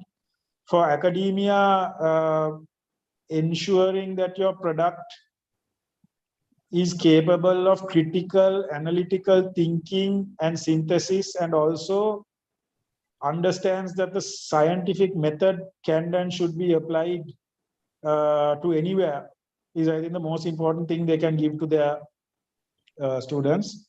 Then Shazili also mentioned digital marketing for business to understand how to use more sustainable, scalable, affordable ways of reaching their customers. Data-driven decision-making is another one where people, don't just depend on magical thinking or what worked last year, but dive into the numbers and have specific fact-based reasons for whatever decisions they make. And this is particularly valuable, essential in policy. Okay, let's move. So academia and private sector need to interact is something that has been said for decades, I think. But who needs what from whom, and what needs to be changed in the attitudes and output of each, I think there's a lot more scope for discussion. And then follow-up activity again, we would say the first one again, because you said you had an engagement with academia. The other one I would say is open and honest effort to depoliticize institutions, including regulators, because many of these organizations or institutions cannot do more for the SDGs or for the citizenry because of the lack of enlightenment or flexibility from those who unfortunately have a big say in what they do. Thank you. Yeah, thank you. Thank you very much, Mr. Attatta and Mr. Rahim. Now it is time for other two groups to make their, the inputs, the contributions for this group.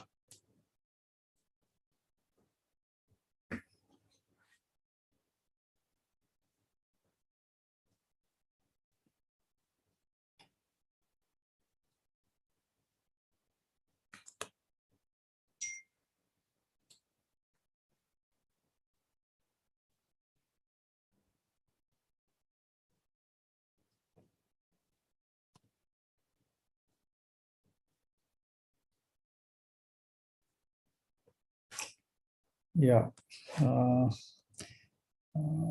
It seems that there are no comments from other two groups. Dr. Sugatapala has a connectivity problem. I think he has sent me the... Dr. Sugatapala, I'm connected. In case I fail, then you can continue with Sanaka. Okay. Yeah. Let me share the screen. Now, we had a very fruitful discussion on the leadership dialogue question 3.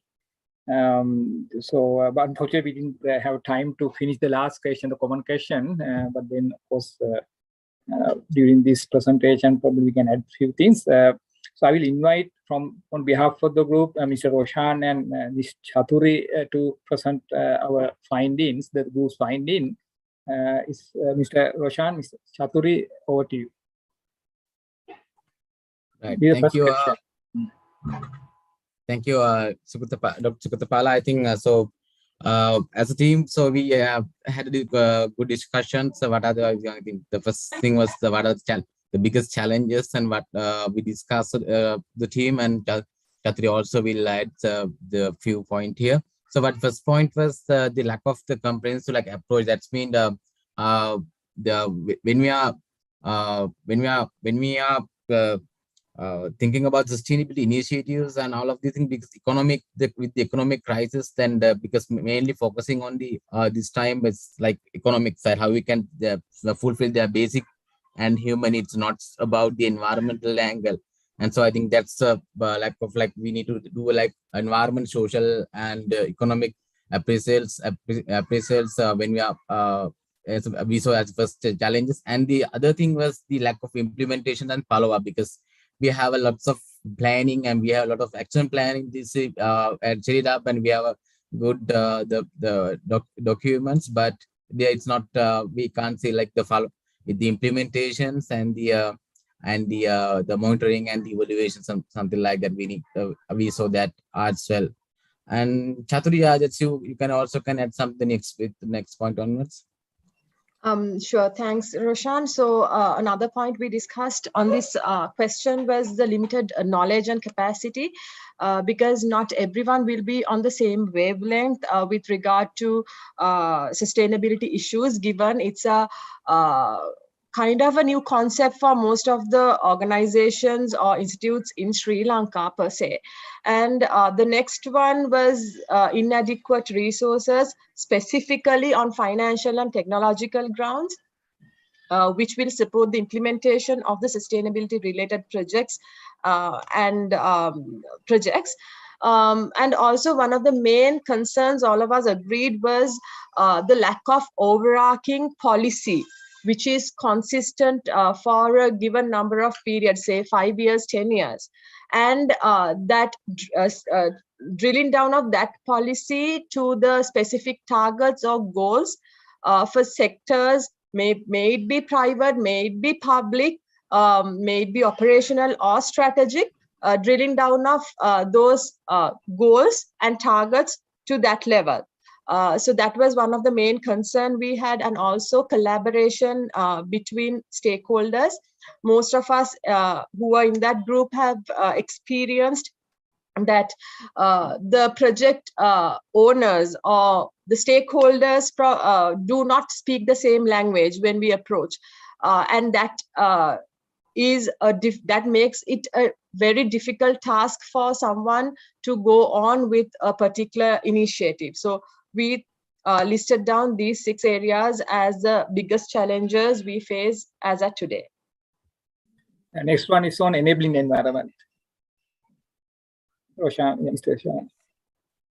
So here also, what are the main enabling environment? What we can do for the because what we identify as the challenges. So here, what we can explain, what we point out, we can do a multi-stake to mobilization, engagement, something like that, or how we can get the multi-stakeholder partnerships, because that's so that that we can improve that, getting the more benefits and more collaboration once we engaging with the different stakeholders and with the different stakeholders, and whatever that solutions that we are come up with, whatever the things that we initiatives or options, it should be accessible and affordable, whether irrespective of the economic conditions, economic level, and otherwise it's will be limited. When we're implementing, it will be limited to only the few a group of people. And even I think that introduce implementing education, sustainable development, the concept also that we need to integrate system into this model. I think the Chaturi can add more on this. Yes, we thought it's high time that the school curriculum includes sustainability and related aspects in their formal curriculum system, and it's not formal education that only formal education that we are focusing on. We encourage the ministry to look into ways of inculcating a culture where self-learning is appreciated and encouraged, where maybe not only formal, maybe the children can go to a park like the Asaruyana and they can learn on site, right? So we encourage the ministry to look at different ways and means of incorporating sustainability education into the school curriculum. And also we thought it is very important that we have a mechanism to monitor, report, and verify the programs, because there must be lots of stakeholders who are involved in lots of projects, but the continuity and the progress those projects are making might not be visible or might not be monitored as at present. And at the end of the day, it doesn't make any contribution to the national goals. So we want to make sure that there is a proper mechanism there where we monitor and report and verify the projects or the programs, so that we can ultimately connect those projects or the results of those projects to the national goals, and also to have a central database where people or the stakeholders are enabled or can update or update information about their project, so that we record. Say, if you do a project, you when you implement, you record whatever, okay, you planted 500 trees and the next year you had to, like, 20 trees have like died, you have to replant, and the other trees, the carbon these things. So all those things, if we can monitor and record, we thought it would make more sense and it would help the country to reach its goals also. Thank you. Then the next question is on these good practices and pathways. Mr. Roshan, you can come in. Thank you. Yeah, I think that's I think I will start from the second point also, from the second point, and here, like, because we are also doing like because education is like so that like very needed to the community when like on this topic.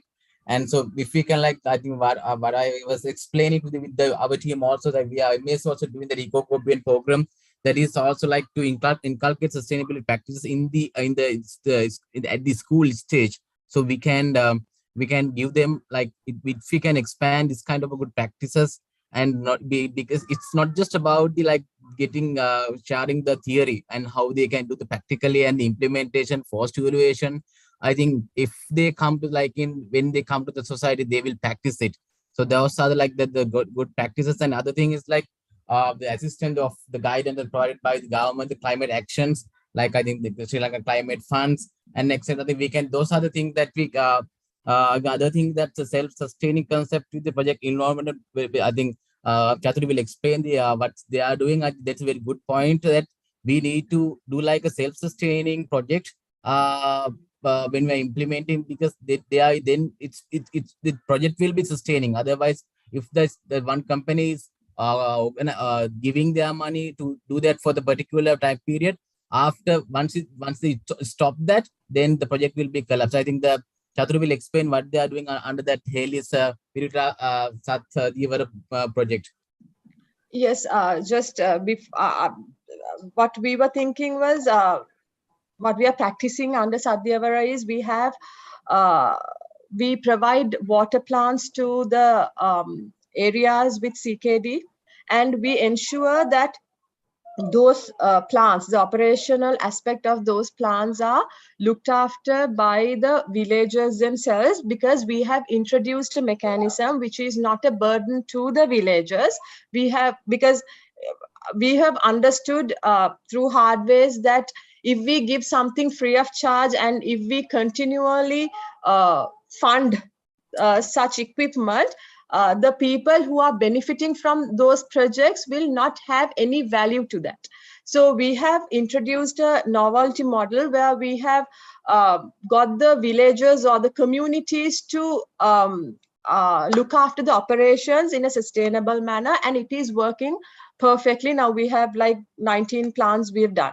So we were thinking whether we can include this self-sustaining aspect to national level projects also, because no one has deep pockets, especially given the current situation. We should not make it a limiting factor that we do not have economic support, but we should make, because of that, we should make the project self-sustaining as much as possible. And just to touch on the climate fund thing, I know for a fact that Sri Lanka Climate Fund is helping a lot for the industries or the companies to do their verification and quantification on GHG. And I know there is even extended assistance where if a company or an organization is maybe finding it difficult to make monetary payments or whatever, they consider that without like declining to help that company or the organization. And their ultimate task is to get the entire entire Sri Lanka, all the companies, all the organizations, all the institutes in Sri Lanka to work towards a sustainable future, which we thought a very commendable effort by Dr. Jasinga and his team. So we thought if we can introduce such holistic practices for other areas also. This is only for GHG quantification or whatever, but if we can have such similar practices for waste management or other environmental related issues, we thought it would make more sense. Yeah, thank you. Then the question 3 is on how to transform the governance systems. Mr. Roshan, you can come in. Right. Okay. I think that's what we thought was like, I think that the supervisions and the monitoring system, because that's what I think when we found it as a problem. And if we can establish like a proper and or a regular monitoring mechanism, then I think that will be very will be helpful to the implement all of these things. And other thing that I think that when we need to make sure that whatever the projects they are doing, all the activities, there has to be accountability and transparency. I think that's what mentioned the good governance.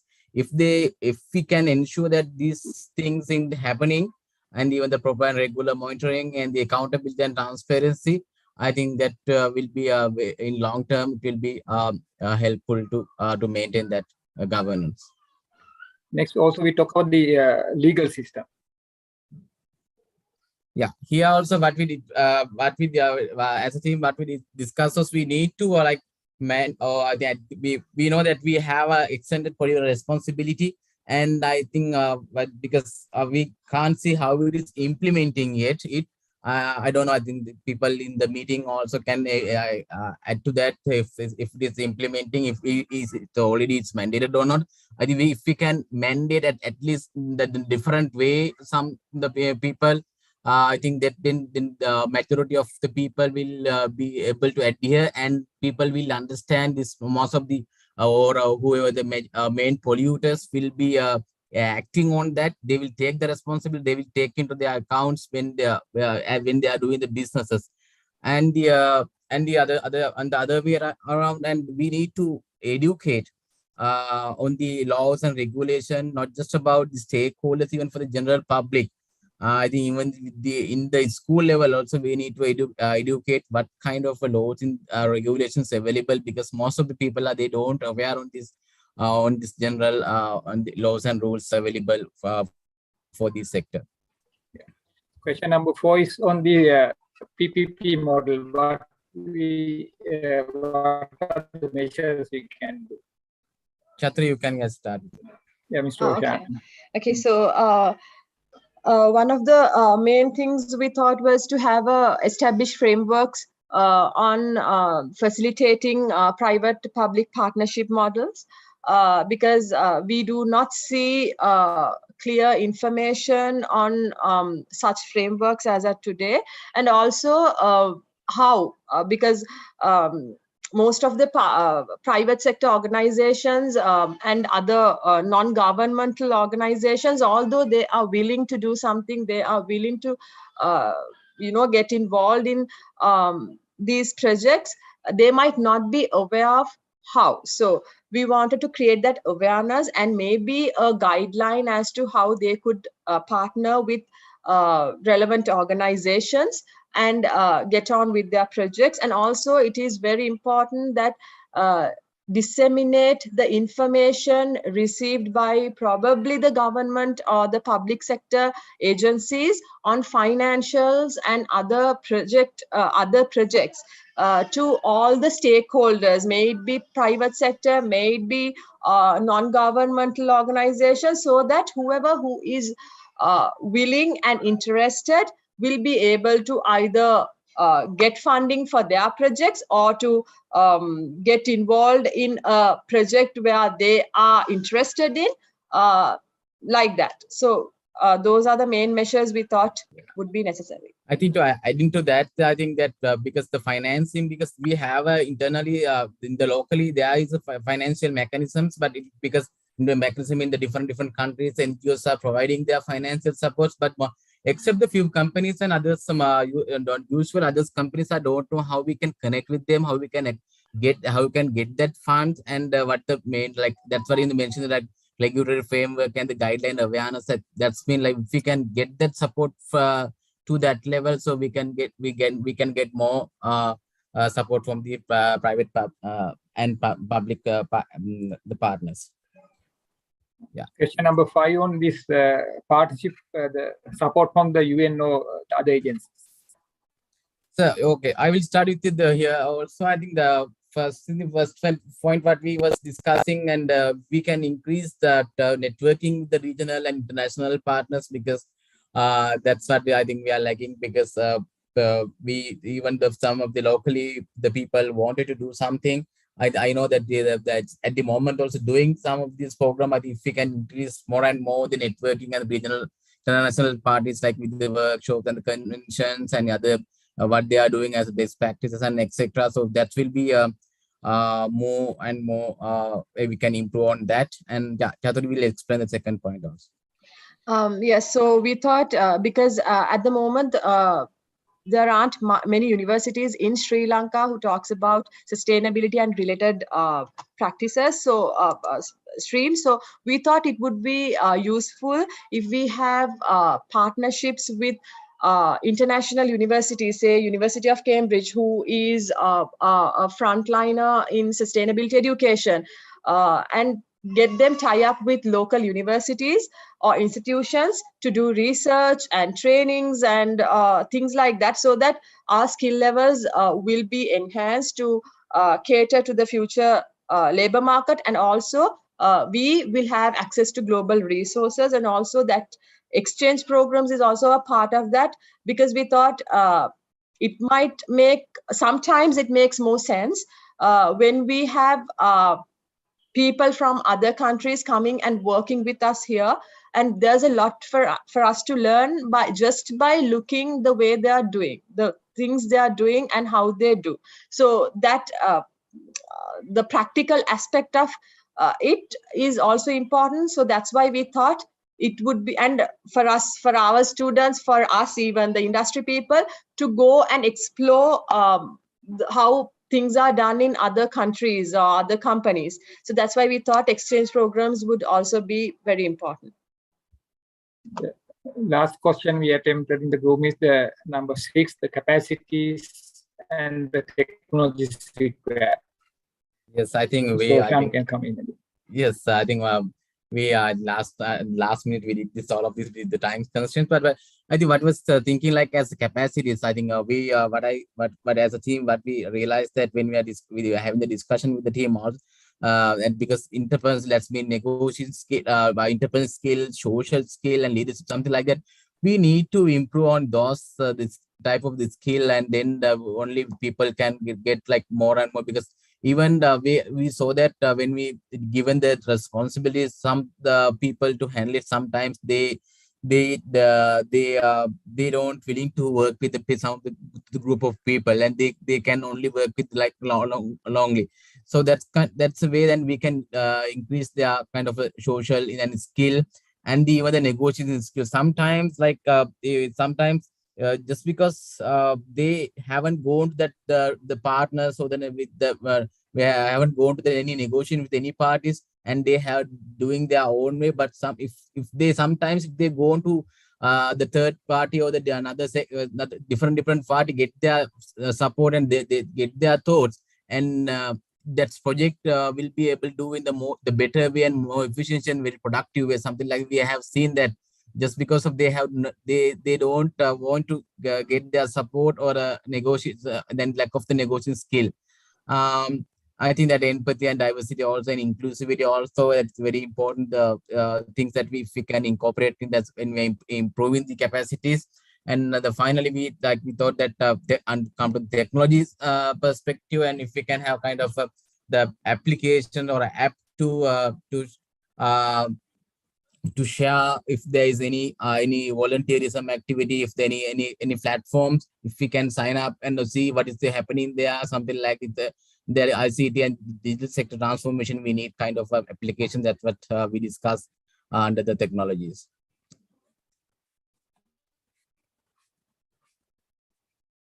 Chatur, do you need to add anything here? No, it's covered, Roshan. Yeah, you covered everything. That's it, Sugatapal, right?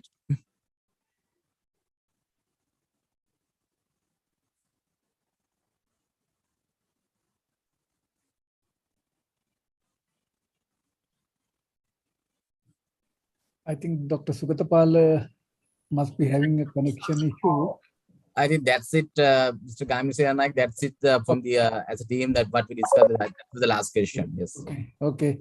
Dr. Sugatapal is calling me. Maybe a signal problem. Let's invite other two groups to make the contribution. Dr. Sugatapal. Yeah. Okay. Do any of the other participants have any comments they'd like to make towards the presentation that was just conducted?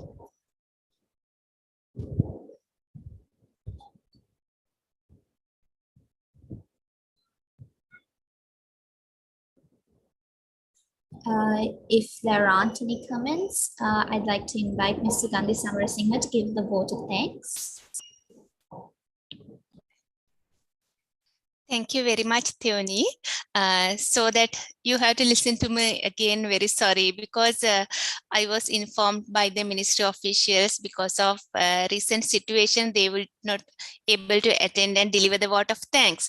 So on behalf of Ministry of Environment and UNDP, I would like to thank you all very much, because I know most of you came within a 24-hour notice, even though we had sent the invitation, some had not reached some of you, and then but still considering our long-lasting partnerships, you all came and you participated very actively and contributed with all the insights and reflections, which is going to be really beneficial for this national report.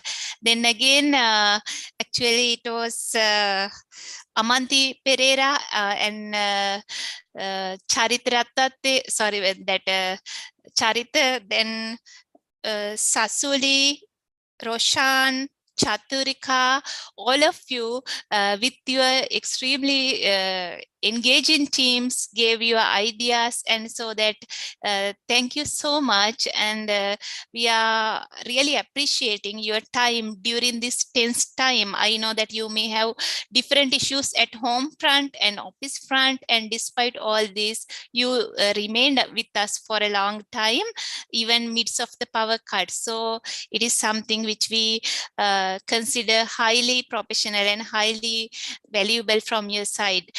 Then again, thanks a lot to our expert team, Engineer Gamini Senanayaka, Dr. Tusita Sugatapala, Dr. Shamen Vidanage, Dr. Manoj Ranavira, and then our team from UNDP who facilitated all the discussions, invitations, confirmations, and really appreciate all of you.